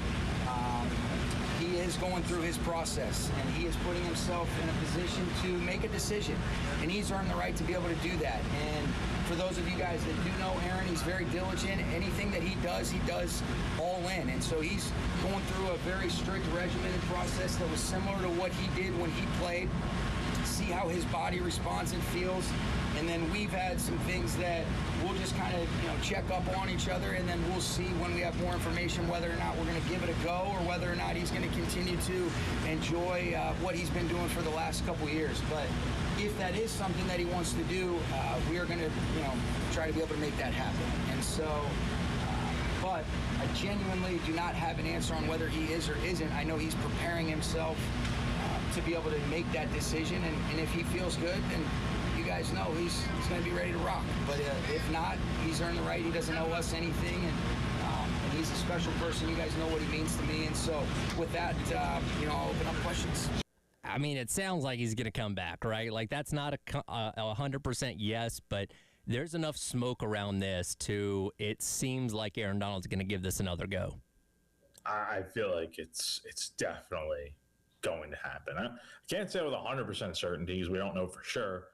But if I'm leaning towards it, I think he's definitely going to come back. It's just, it feels like we've been talking about this for a few months now. He's been at the Rams facility, getting work in, being around the team and whatnot. And look, the last time he played was 2023. So he would be, if he comes back, he'd be 3+ years removed from when he last played. But he's only 35. And I don't know like how like the way we look at this is okay. If he comes back, is this a year by year thing? Is this a multi-year thing? Like what's the sense here? I always felt like he retired a little bit too early with some meat on the bone. But the thing that McVay mentioned there is that and he's right about this, Aaron Donald does not owe the Rams or any team anything, right? And if he's coming back, he's only going to be with the Rams. Mm-hmm. He doesn't owe the Rams anything at this point. He's done everything possible. He's won 3 Defensive Player of the Years. He's made it to 10 Pro Bowls. He's an 8-time first-team All-Pro. Like, he is well accomplished and well on his way to Canton whenever his time comes to be up for a Hall of Fame, selection. But it is an interesting prospect because the Rams have a chance to be really good this year. Mm-hmm. You brought in Myles Garrett. You have like I think you have a lot of good pieces on defense. Aaron Donald could add to that tremendously and take them over the top. Well, and from what it sounds like, because I believe Sean McVay, contacted Aaron Donald when they were in the process of trying to land Myles Garrett, and that seemed to really tick his interest up a lot, which, hey, when you're going to be working with one of the best, potentially one of the best current edge pass rushers in all the NFL, why wouldn't you want to come play alongside that? And look, if Aaron Donald comes back, is he going to be the exact same as he was when he was winning those Defensive Players of the Year? Probably not. Could he be about 80 to 85% of that? Absolutely. And that is still better than a lot of other guys in the league. So, yeah, he's not going to go out there and necessarily be maybe the exact superstar that he was a couple years ago, but he can still be pretty darn good, and he can still help a LA Rams team that, again, when you look at the investment of bringing in Myles Garrett, Matt Stafford coming back for another year, what they have a receiver with guys like Puka Nacua, this seems like an all-in to win type of team that, yeah, Aaron Donald might say, hey, I think I got a chance to win another Super Bowl ring here. I'll happily, hitch my wagon to that. And the thing you see with a lot of guys who retire, not everybody, but some guys stay in great shape, others don't. It's clear Aaron Donald has stayed in tremendous shape. You don't have to worry about that with him. Yeah, you don't have to worry about that. And I feel like a lot of that has to do with, if there's still an itch to scratch, if he ever would be wanting to come back and play. Of course, there's a little bit of getting back into the flow of things, but he could suit up right now and probably be ready to go. Like, that's just how good of shape he's in at 35 years old. I don't think you need him to be the Aaron Donald he was before retirement, like an all-pro type of player. You just need someone that can go out there. Like you said, Tyler, if he's 80% of what he was before retirement, that is still a really good and big threat at defensive tackle there for the Los Angeles Rams. So I hope he comes back.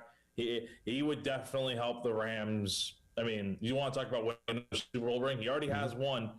It's very much possible that he can get a second one if he comes back. Well, as we talk about, if he does enough to pull even a little bit of attention away from Myles Garrett, or vice versa, if Myles Garrett is pulling enough attention away from him that allows Aaron Donald to be a little bit more of a free rusher, then you're going to be in for a lot of good success on that defensive side of the ball. Yeah, and hopefully we know an answer on that rather soon. I feel like, training camp's already off and running. If you're Aaron Donald, you probably want to be out there with the guys getting ready to go for the season. Maybe he will be. Who knows? But, yeah, I think he's definitely going to come back. It's just a matter of, okay, when's he going to be out there? Yeah, you need some form of reps. You don't just need to jump into it cold. But, again, this seems like it's definitely going to happen. We're just waiting for the thumbs up from Aaron Donald. But, again, there's been enough smoke to this. Him being at the facility, there's a picture of him putting on shoulder pads and stuff the other week. Like, it definitely seems like we're going to see him back on the field this upcoming year. Yeah, just imagine all this happened and it's like, oh, yeah, not going to play. Like, that would be a big surprise at this point. If this stuff wasn't happening, you feel like, okay, maybe he doesn't come back, but all signs definitely are pointing towards him coming back. Yeah, and once again, it looks like the NFC might run through the West once again between them, the Seahawks, and the 49ers. Oh, yeah. I mean, it's a loaded. Yeah. Forget about the Cardinals. We don't even need to talk Cardinals. About not y'all. Not y'all. Yeah, but 3 strong teams there in the NFC West. We'll come back. We'll wrap up the hour. Hit our future headlines. How did we do over the weekend? With that coming up next, it is the Extra Point. Tyler Head and Jack Veltri on your Monday on the Game.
right, welcome back in. It is the Extra Point. Tyler Head and Jack Veltri wrapping up the second hour on your Monday here on the game. We'll take a peek back at our future headlines in just a moment. I guess, Jack, one thing we could have maybe predicted going into the weekend is that LeBron James would tell us where he's going to be playing his next couple seasons of NBA basketball is in the hour, I think maybe an hour after we got off the air, you and I did on Friday, we learned that he would indeed be going to the Philadelphia 76ers on an extremely friendly deal to the team, 2 years, $8 million, which again just screams the fact that he wants to play for a team that he believes he can plug in and win a championship with, and Philadelphia gives him a great opportunity to do that. Like he said in his post on Twitter, kind of explaining his decision, it's not about the money, it's not about family, it's about, kind of figuring out, like, what does he still have the love for the game? And does he still want to do this? Does he still want to go out there, play a ton of games? It's a long grind, do it for another full season or two.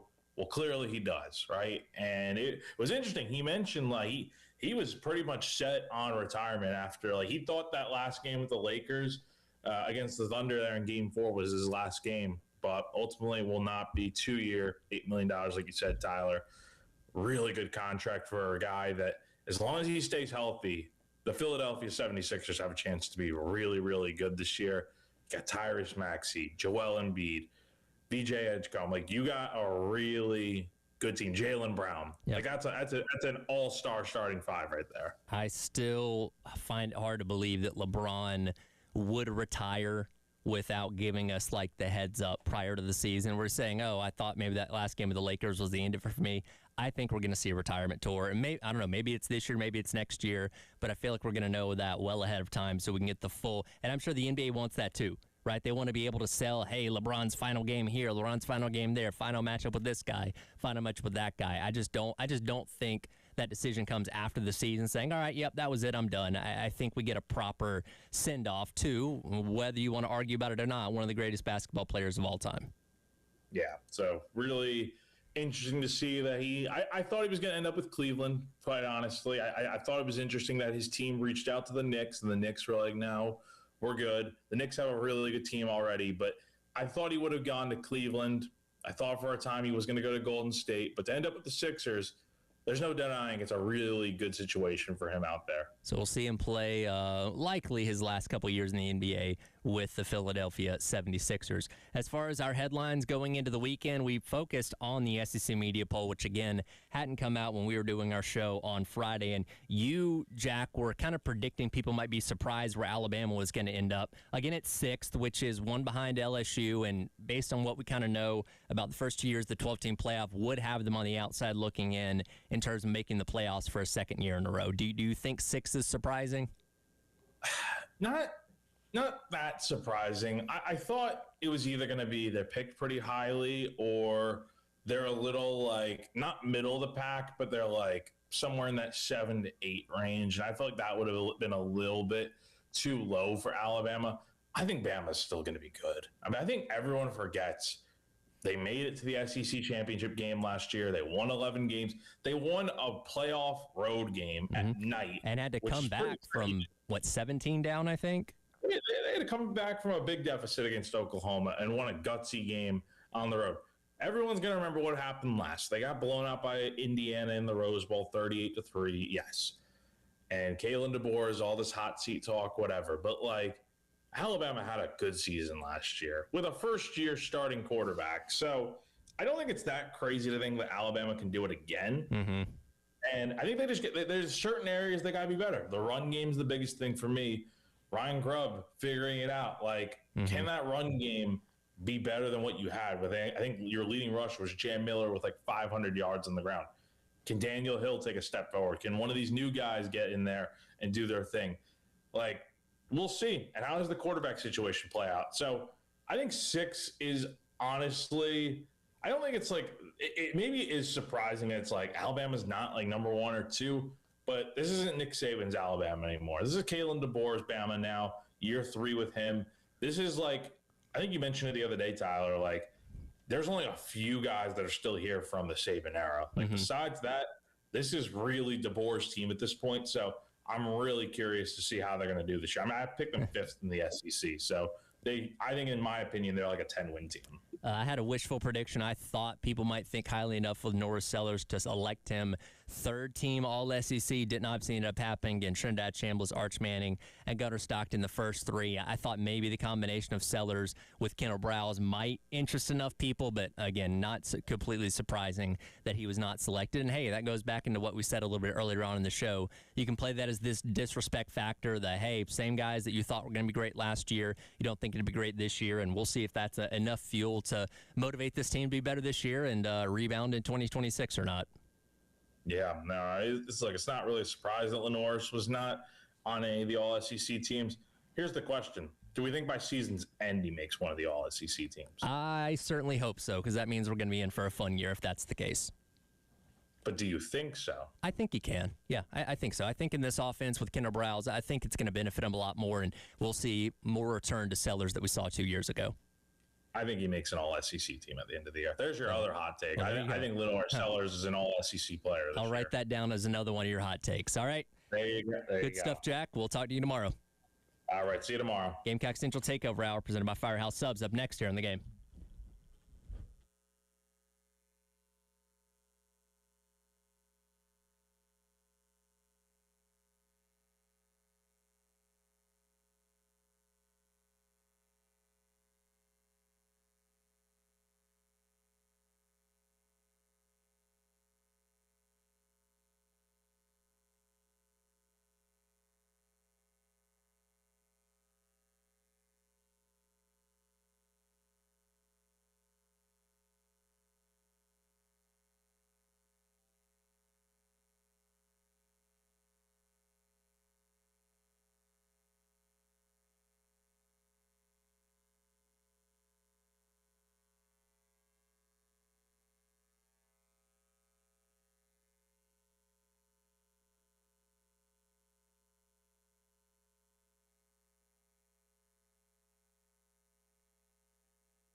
11 o'clock on your Monday morning. Welcome back in. Gamecock Central Takeover Hour, presented by Firehouse Subs. Tyler West and Chris along with you here, wrapping up the month of July, guys. We are but a few days away from the month of August, the start of preseason camp. And then before we know it, we'll be kicking the season off on September 5th. We are inching ever closer to another football season. Almost there, boys. Excited. We got Birdies with Beamer this week. Is that Thursday? I have heard nothing about it for this week yet, but I will take your word for it. Wow. Tyler didn't check his email. Nobody sent me an email about it. I promise you that Gamecocks Online sent you an email. If you're signed up for their media alerts, that sent out like a couple weeks ago, right? Yeah, and an update even on the time. Updated time. So I have nothing in my you email gotta check your spam filter, Well, Tyler. Anyway, it I'll is see. Thursday, right? It's Thursday. I'm assuming we might be out there. I don't know. We'll have to check on that. But that is always another. You always look for these unofficial signs that we've made it, we've arrived, and that's another. Especially if you're covering South Carolina football, another unofficial sign that, Mama, we made it. It's almost here. Yes. Tyler, I will forward you the email. How Okay, about that? thank you. Maybe I'm not signed up for the right thing. You'll be read in to what's going on. Apparently, Terry didn't either because we talked about it last week. Like, is Birdie with Beamer this upcoming week or the week after? Because, again, the calendar is a later start this year because it's September 5th as opposed to, like, August 31st or whatever. But regardless, I'll take your word for it. Thursday it is then. Yep. Less than 2 weeks till camp starts. That's right. Exciting. Yep. Then we're off and rolling. Eric Norwood days until kickoff. It is Yes. Eric Norwood days until kickoff. But I did not get the question about Eric Norwood, I'm sure. You got some obscure. Now, do you guys have any other 40s you would like to throw out there before we discuss Eric Norwood? I feel like we'll probably miss somebody that's like in the Hall of Fame or something. Let me throw out the Lindsay boys. Yes. Weren't they 40 and 41? I think that's right. Jordan and Dusty. Just saw them the other day, actually. Slinging some barbecue? Slinging barbecue. They donated some of the proceeds to Garcia, which was cool. Actually got some beef jerky for them, too. It was very, very good. They make it? Mm-hmm. Heck yeah. So, yeah, I saw Cornbread Cowboy there as well. Of course. Saw our boy Matt from Midas, Shout too. out Matt. So, seeing all Dang. kinds of people I knew. You just had at the party, man. Saw my friend Simone from the Gamecock Club. Everybody was over Everybody's out there. there. So, Anthony Addison. current 40. Yeah. Lindsay was a good pull. That's a good pull. That's that. Ooh. Was that Jordan or Dusty? I'm not sure. I can't find it. Their Gamecocks Online profiles have been memory hold. Can't find them for some reason. I don't know why. But, I don't remember which one was which. I want to say Dusty was 40, but I'm not 100% sure. Hit us up, Dusty, Jordan. Sure. Let us know. Yeah, let us know the We wanna proper properly represent proper you. numbering. Yes. There you go. What do you have for us, Tyler? All right. Is it Eric Norwood? It is Eric Norwood. Oh, Eric Norwood man. relay question. See, I didn't do any. Well, you remember research some things. whatsoever. You remember No. some things. It was a while back, man. Okay, It was a while back. I got confidence in you guys. I feel like you guys will get this one. Took the words right out of my mouth. How many defensive touchdowns did Eric Norwood score in his career at South Carolina? 3. Can you name them? Yes. Okay, well, there you go. He researched it. Did you read Kev's story? I did actually read Kev's Okay, story, see, there but you go. you All know, right. I think I would have gotten it even if I didn't, because one of them was very famous, like record book type stuff. Then there was another pretty famous one. You want to name them? Wes, do you have a different guess? I mean, you got it. So Well, I don't know. I think 3, 2 fumble recoveries for touchdowns against Kentucky, and then a Georgia and then a Georgia interception. pick 6. Yep. You know what years those were? Kentucky was 07. I want to say Georgia was 2009. Correct on all fronts. There we go. I think the 2 fumble recoveries are still a single game NCAA record as well. Tied for, I think. Yeah. I'm not aware of anybody that's done 3 before, which that would be incredible. That would be incredible. But yeah, 2 in the same game against Kentucky back in 2007. Yep, that was a big game. That Kentucky they're ranked highly. Was that Joker that time? Phillips, Kentucky? I think it was still Rich Brooks' team. Okay. Joker was after that, right? Was Andre Woodson the quarterback? Andre Woodson was the quarterback. Yep. Who was Georgia's quarterback in 09? Was Joe that a Cox. Stafford? Joe Cox. Yep. Joe Cox, former Gamecock assistant. The lost year for a lot of people. They only won like 9 games. Well, we don't 10. talk about the Joe Cox year a lot. Where's Joe now? Oh, he is At LSU, I think. Is he LSU? I think he is. Yeah. He's a Lane guy now, so I Yeah. think he went to I LSU. think he was he the co-OC at Ole Miss last year? I don't Or know if he had that quarterbacks title. coach, something like that. Yeah, he was here. He went to Ole Miss with Lane. Might have had a stop in between. I feel He like had he a stop might have at gone to Bama. Bama. He went to Bama, Ole Miss. Yeah. I think he was at Colorado State with Bobo for a while too. He's on the SEC trajectory. SEC coach. Like, Yeah. Oh yeah. I'm going to be. Yeah, no, he followed Bobo from Colorado State to Yeah. South Carolina. Okay. Yeah. Good guy. Sorry, Tyler, that you. Well, That was it for was one. You guys won that football game. yeah. That was a wild game. That was that's probably one of the best football games that South Carolina lost. Like in terms of just pure amazing football game that was that I can remember. It was so wild too because for so many of those Spurrier years, like Carolina and Georgia would play like 17-12, 14-10, like just these low scoring defensive slobber knockers, and then they went out there and scored 1,000 points combined in that game. It felt like. Ball got batted at the end. South Carolina was driving to score to win. 41-37. Yep. That was a good game by Garcia and a well called game by Spurrier, from what I remember. And I actually remember. So this is actually one of my Eric Norwood moments, but it's also a Georgia-South Carolina moment. Not a fun one for South Carolina, but y'all remember 2006. So that's Norwood's freshman year. Georgia won that game. Not a fun game to watch. Like, just as a football purist, you watch that game and you're like, that game was terrible. 18-0 Georgia. So the Gamecocks get shut out. Georgia had 3 field goals, and then Danny Ware scored a touchdown for Georgia. But I remember Norwood was in freshman year, and he's out there in the fourth quarter playing like it is the national championship. Carolina has no shot to win at that point. Game's been bad. Everybody in the stands is grumbling because they're going to get shut out. But Norwood is out there trying to fire up the crowd. And, he had not become Eric Norwood yet. But, like, you watch that and you go, this kid's got a little something to him. And he was just such a fascinating player because he did not have any – I don't know if he had a single elite measurable or athletic attribute other than he had a great first step. But, like, he wasn't tall or long. He was like a 4'8", 40 guy. He did not have the athletic measurements that you would think of as a big-time defensive end, but he was just a football player. Like, he caused problems. Yeah. Always in the right place. Played kind of a hybrid role at times. Just a great player.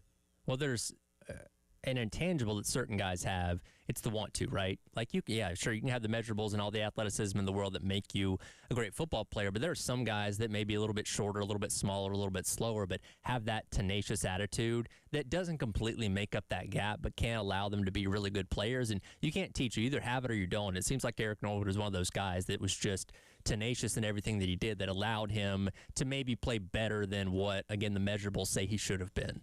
We also had instincts, I think, diagnosed plays, he just had a knack, man. And, I always judge a guy. You were pretty good if every recruit after you gets compared to you. So, like, every undersized South Carolina defensive end, edge rusher, well, hey, maybe it'll be like Norwood. Like, that was just, to me, a sign of just what an impact you can make on a program, as if people compare others to you for the next, it was like a decade when people would be recruited. Maybe it'll be like Norwood. Obviously, not everybody can be Eric Norwood. Yeah, and I remember I talked to Ellis Johnson a while back for like a multi-part series we were doing for Gamecock Central, and I was asking him about some of the greats that he coached, and obviously asked him about Norwood, and he said that the number one attribute that he brought was he was just incredibly smart. He's like, we could play so many different defenses and put him in a bunch of different spots, and he just picked it up instantly. And he said, he wasn't an elite speed guy, but he could bend and get around the edge and get to his top speed, just as fast as if you said, hey, go out there and run a 40-yard dash. Like, that was his game speed, too, like going around the edge. Just really smart, really, really physical, and just had just a super high football IQ. It kind of makes you wonder, like, if this guy did have those elite, physical attributes, like, how good could he have been? He was already really good. I mean, he's in the record books here. Yeah. He ended up, he got drafted. Well, he probably would have been at Georgia if that was the case. Probably. If he had elite everything else compared to or on top of what he was as a player, yeah, we'd be talking about Georgia Bulldog. You're not sneaking that guy into Columbia. I think they did sneak him in. I mean, I think that he's from the state of Georgia. I think he was committed to Oklahoma State at one point, I want to say. So, there's so many good football players. Georgia can't take them all. Right. Or other schools that recruit the state of Georgia. So, it was one of those great gets for them. And, man, he was a lot of fun to watch. There you go. 40 days till kickoff. Kai Kroger question tomorrow. Anybody else you can suggest for 39? I feel like there's another 39. I'm not sure who. So we'll get back to you on that. Was Marty Marquette 39? Was he? I don't know. That's why I'm asking. He was. Boom. I just looked it up. Pride of York Comprehensive High School. think you guys can also figure out who 38 is going to be on Wednesday, by the way. Would it be Big George? It's going to be Big George. Don't have too many other 38s to pick from. I always like the fact that George not only was, the best player in Carolina history, but he did wear a number that's like his and his alone. Yes. So pretty cool. Yeah, there you go. There's your tease for the next couple days of trivia questions. We'll get into the SEC media poll and where Carolina came out in it. Coming up next, it is the Gamecock Central Takeover Hour, presented by Firehouse Subs on your Monday on the Game.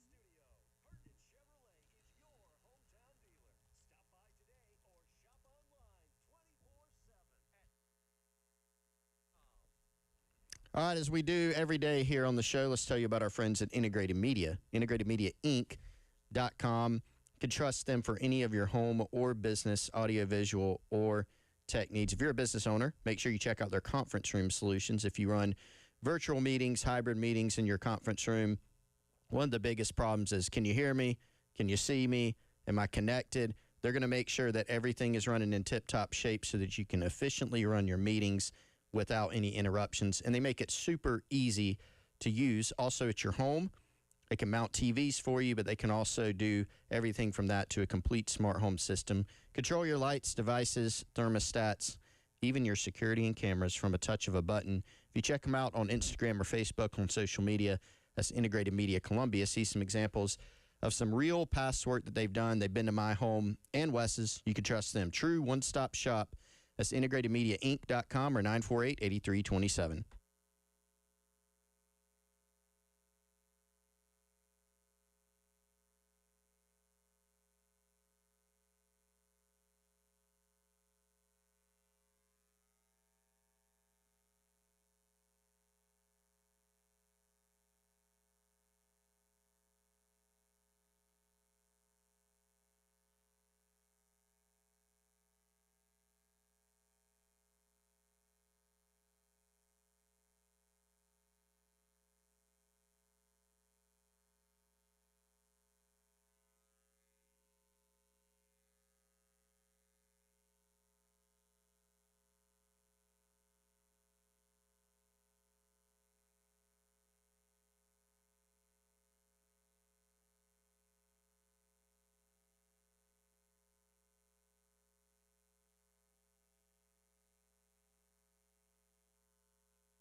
Coach, you talk all the time about, this team maybe playing its best when being overlooked or doubted. Is the narrative around this team kind of playing right into that for this upcoming season again?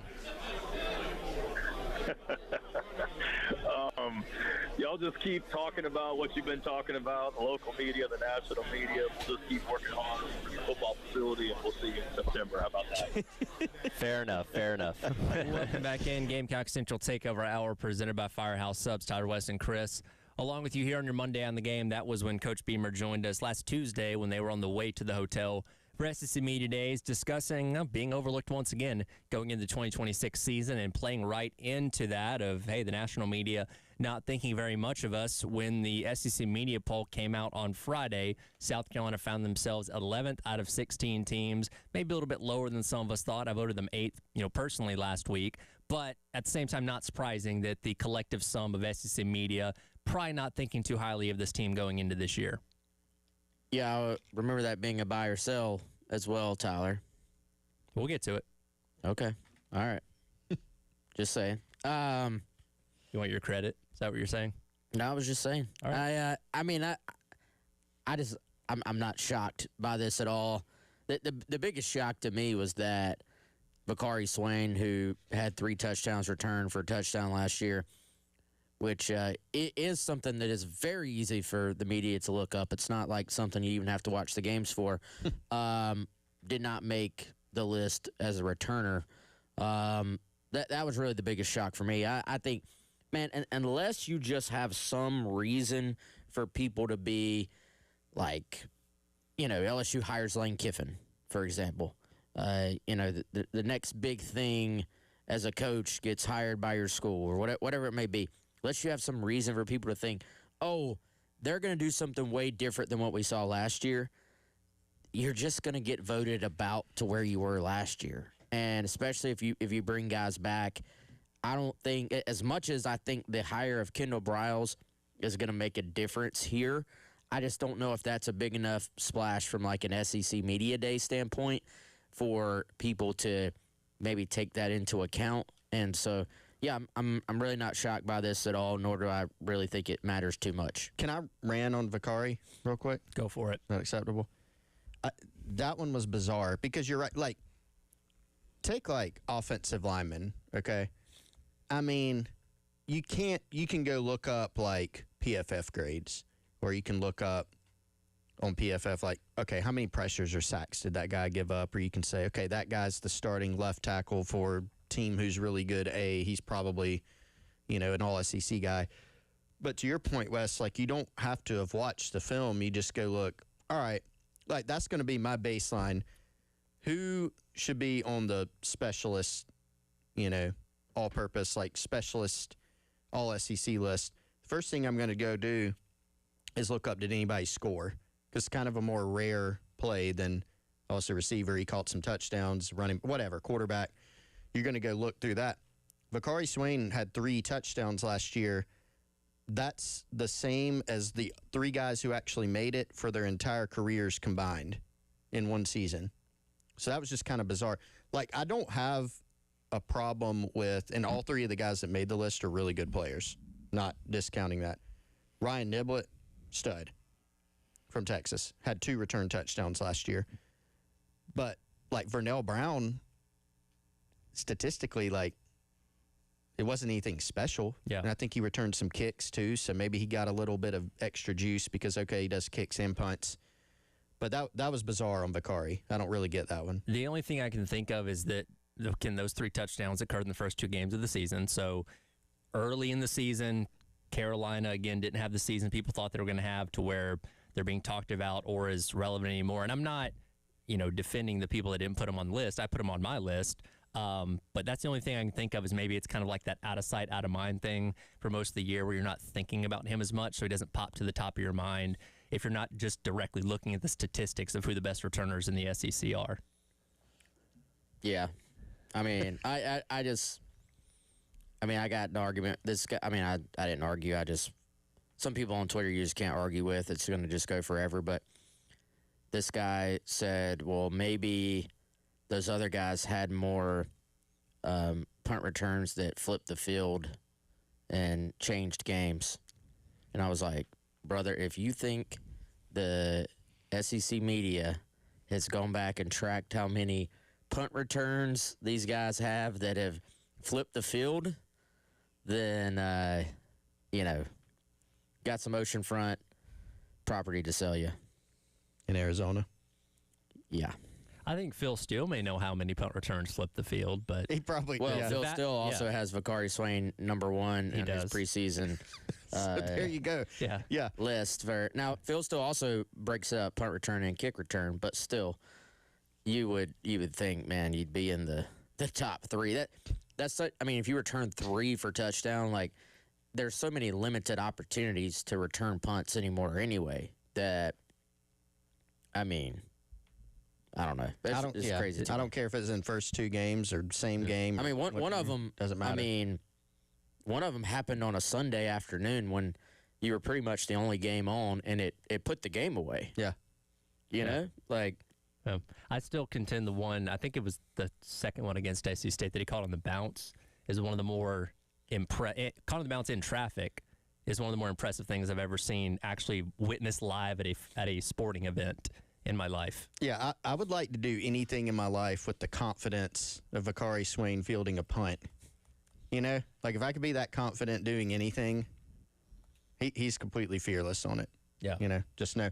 But no, to go back to your point about, I mean, look, it's the same thing we've been talking about. I'm not surprised at where South Carolina was as a team because, just like you said, Wes, it's a lot of, unless something has changed in a significant way, you're kind of going to be where you were, you know? And I think, like you look at Texas, who was number 1, or no, Georgia was number 1, right? Georgia number 1, then Texas. Like, you get those. Like, they're always picked pretty high. You know they're very talented. Texas didn't have the year that they wanted, but they were still a good team last year. Georgia was obviously a really good team. You know, without, you know, you're not going to dive that deep into a team that finished 4-8, and you say, okay, even if they get Lenoris and Dillon back, and yeah, it looks like on paper they had a pretty good portal year, you're probably not going to give them this huge jump or drop them to the bottom of the conference. That didn't happen either.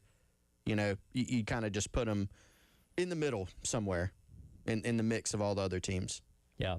And, hey, again, going back to what this team's kind of been preaching and talking about a lot this offseason of, yeah, doubt us, overlook us, that's fine. And, again, for multitude of reasons, that seems to be when these Beamer teams seem to thrive is when people don't put a lot of expectations on them. It's an even number year, and we'll see if they can use that as more fuel. In terms of the way the predicted order of finish ends up working out, you're going to face the first team in Georgia. You're going to see the 4th team in A&M. Teams 6 through 9 with Alabama, Oklahoma, Tennessee, and Florida. And then you're going to see teams 14 through 16 as well with Kentucky, Mississippi State, and Arkansas. So you're getting a good mix of everybody across this entire 1 through 16 in the SEC based on what the media thinks in terms of your schedule this year. Again, the Kentucky, Mississippi State, and Arkansas games looking at as 3 easiest, no guarantees there. And then everybody else ranked above you in terms of the way the media views it going into the season. How about Florida being ahead of South Carolina? That's, I mean, not a little bit shocking to y'all? A little bit. I mean, what do people know about their quarterback? Not a whole lot. I mean, like, Depending on who it is, Philo or Tramel Jones. I think people give credit to the fact that he was with Philo, that is, Faulkner at Georgia Tech, so there's some familiarity with the system if he wins it. I mean, you got good guys around him like Jaden Baugh and stuff like that, so that probably helps too. And I don't know, maybe people were just really impressed with what Sumrall did in his introduction last week, right? Like, he definitely was one of the winners, so to speak, of media days last week with the way he, caught everybody's when did attention. y'all have to put in your poll? The email went out Wednesday, and it was due by Thursday at noon, I believe. Pedicure enthusiast. Yes, the John Sumrall. That was pretty good. Keeps the toes clean. I mean, so Florida was also 4-8 last year. Mm-hmm. They beat Texas, top 10 team. They had a narrow loss to Georgia. I think it was Florida was right ahead of South Carolina I think. in the They were not markedly ahead. They were a little bit Did ahead. they win 2 conference games or just 1? Mississippi State and Texas. That was it. Yeah, so they would have been ahead. Yeah. Yeah. Wait, are you asking about last year or asking about the poll? The poll for this year. Yeah, he's asking about the poll. Oh, okay. Yeah. Florida was 1 ahead. 1 spot ahead of South Carolina in the preseason poll for Ninth. the media. Yeah. They're ninth. 2 spots ahead. 2 spots ahead. I mean, they're also 4-8. I think it's just maybe it's a little bit of what you were talking about earlier, Wes, with like, okay, they got a new coach. I like that coach. Florida's talented because they are. Florida's got talent on that team. Hey, I like their OC hire. They got a new head coach. They'll get some type of lift from that. Now you can make that argument about South Carolina. The head coach is the same, but you've really completely overhauled the offensive staff. They didn't get as much of a lift from that. So, I mean, that's not that big of enough of a difference. You're kind of splitting hairs a little bit, but that's my guess is some people just thought, okay, Florida, yeah, they're 4-8, but they just kind of underachieved. Like, if you get somebody in there who can just kind of stabilize it, they'll be better. And I think they'll be better than South Carolina. I'm not saying that, but that might have been the thought process. Well, and I'll save this for the outside because I do think we're conditioned now in college football to see which new hires can really pop in year number 1. Let's talk about that a little bit more on the other side, as well as what South Carolina players did appear on the preseason All-SEC team. That's coming up next. It is the Gamecock Central Takeover Hour presented by Firehouse Subs on your Monday on the Game.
All right, welcome back in. Gamecock Central Takeover Hour presented by Firehouse Subs. Tyler, West, and Chris with you on your Monday here on the game, discussing the SEC media poll and the first through third team preseason all SEC teams. For the break there, we were talking about Florida, who ended up being ninth, 2 spots ahead of South Carolina, and in terms of the overall points awarded, because you get a certain point score depending on where people vote you in their respective polls, they outscored Carolina by almost 300 total points. So that tells you that a lot of people were routinely picking Florida ahead of Carolina in these polls, which again allowed them to be 2 spots ahead of them. And I think now in college football, because rosters can change so much, and again, not everybody can be Cignetti in Indiana, but there's a belief that you can really flip programs pretty quickly. And Florida's a program with a great tradition and winning history, a lot of resources and all that kind of stuff. And I'm not surprised to see a lot of people think that John Summerall can really hit the ground running. Made 2 really good coordinator hires too, with Buster Faulkner and Brad White, an offensive coordinator, a defensive coordinator. A lot of talent coming back, a lot of talent he got from the portal. Now again, nobody's predicting him to go out there and make the playoff necessarily, but being almost in the top half of the SEC, I think a lot of people think is feasible for a team like that in year number 1. I mean, do y'all think some teams just get kind of default credit too? Like, all right, if I'm not really sure what to say about this team, they're still Florida. Let me default to, hey, it's might not be a great team, but it's been a great program over the last few decades. Like, I wonder if that's a little bit outdated for Florida. Like, I feel like we still maybe give them a little bit of benefit of the doubt, whether it's earned or not. But yeah, man, I just going back to our conversation with last week with Ryan McGee, it's like, all right, man, you got a bunch of schools in this league right now that have quarterbacks and have returning quarterbacks or incoming transfers who maybe have, like, created a resume to this point. I'd have a hard time putting Florida, and, like, quarterback is still such an important position. I have a hard time putting them over the top of a South Carolina just based on hopes and dreams and rainbows that his new coach is coming in to fix everything because he's yelling at people about their cell phone in a press conference. Well, and, I think you're right on the credit. I also think, one of the reasons that, like, anytime you're losing as a program, that's frustrating. I think there's a different level of fan frustration if you look around and go, aren't we better than this? Like, isn't there more talent on the team than this? And that's been the case at Florida many years, but in the Napier era, certainly that happened. It happened last season. But I would also point to, like, if you're comparing Florida and South Carolina, which we're kind of doing, same record last year, both kind of in that middle, we always call that middle, 6 to 12 kind of range. There's maybe not a ton of difference in terms of preseason rankings between those teams. You can kind of jumble them up in any order and make a pretty good argument. South Carolina is in a similar boat where you're looking around and going, are we better than this? Like, isn't there more talent on this team? I think that's the case. You've got Dylan Stewart, you got Lenore Sellers, you got Nick Harbor. Like, everybody talks about those guys, but there's also just a good bit of additional talent on this roster. Like, if I go up and down Florida's roster, I'll see former 5-stars and former 4-stars. I think part of it just speaks to how good the league is, how deep it is. But also there's this feeling that they've been underachieving. But I think we all know South Carolina underachieved last year. A lot of reasons for it. But that wasn't really a 4-8. Like, sometimes you just have a 4-8 roster. I think South Carolina had a 4-8 roster. Look at how the games played out, how many games they were leading in the fourth quarter. They just didn't have the juice, all things combined, to actually finish those games. They didn't go get blown out all the time like some 4-8 teams might. Florida had some games where they got blown out, So I really think that's it. If you're trying to split hairs and pick between Florida and Carolina, I think there is this tendency to just assume, they just got more talent. They're Florida. Get a new guy in here, they'll turn it around. Yeah, and to Beamer's point of some of his messaging going into last week and what he said on the podium at media days, hey, it's still a lot of the same talent that we had a year ago that everybody was very high on, and I think they got voted 6th in the media poll or something a year ago. A lot of the same guys are back. Sellers, Stewart, Harbor that we talked about a moment ago, and now people are down on them just based on the performances of last year, which, by the way, we didn't mention this a moment ago. You did have Harbor as the third-team wide receiver, all-SEC, and Dylan Stewart as a first-team defensive lineman. Those are the only two representatives that South Carolina got on the preseason all-SEC teams. But, as we mentioned, Vakari Swain, a snub there. You could have maybe made a case for a guy like Brownlow Dindy being one of the interior defensive linemen that could have gotten a look there. Obviously didn't. Got injured at times last year, so maybe that didn't help out a little bit. But this still is a really talented team, and that's why we're as maybe high on them as we are, because we know what they're capable of when those guys play at their best going into this year. Yeah, and I mean, I think that's twofold. Like, yeah, like we're probably going to be higher on them than the rest of the media. But what has changed? South Carolina won 4 games last year. So, of course, people are going to have a different opinion than they did going into last year. It happened. It is what it is. And, now you have to go change their minds. Like, if South Carolina goes and wins 9 games this year, people probably have a different opinion about them next year. That's just how it's going to work. Also, I mean, I do think in today's college football world, like what you've got, give or take, you've got like 40 new players on the team this year, too.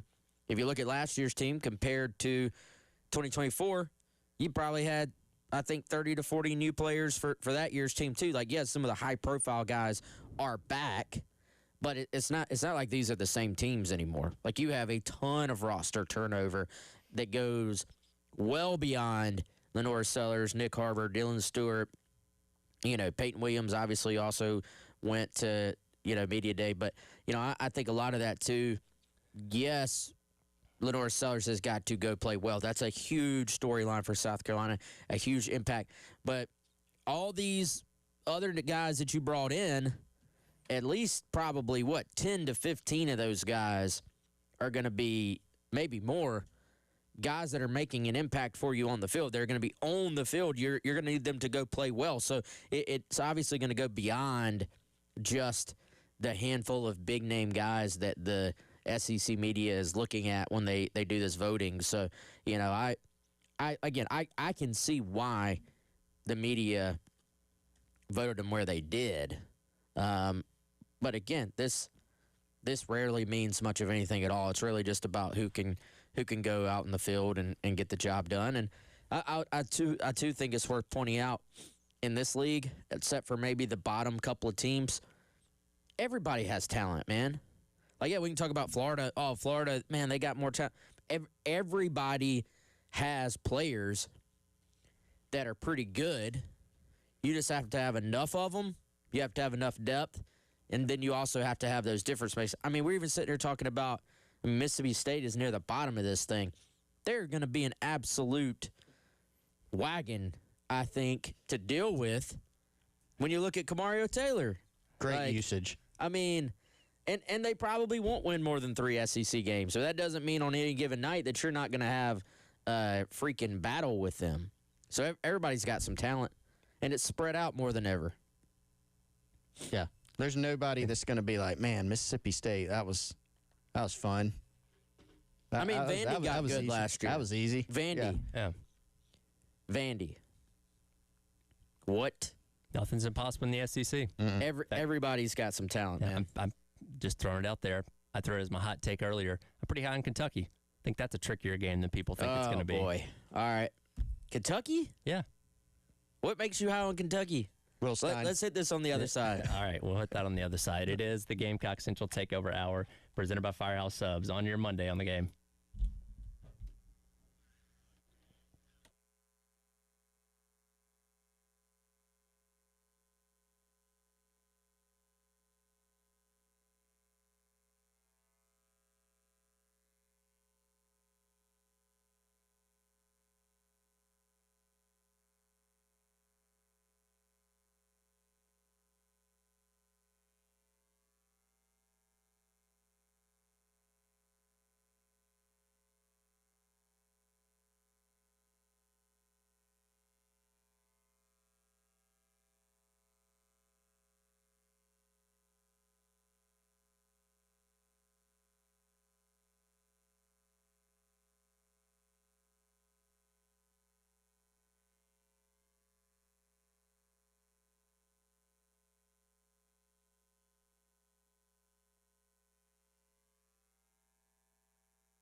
All right, welcome back in. Gamecock Central Takeover Hour presented by Firehouse Subs.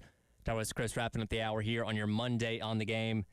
West seemed to be surprised that I was high on Kentucky going into this year. I had them actually 9th in my media poll, right behind South Carolina. I think they're a team that's capable of surprising some people. I'm just wondering what your thought process is. And it wasn't just because of what Will Stein said last week. That was cool. Like, hey, I want a coach that's going to be confident.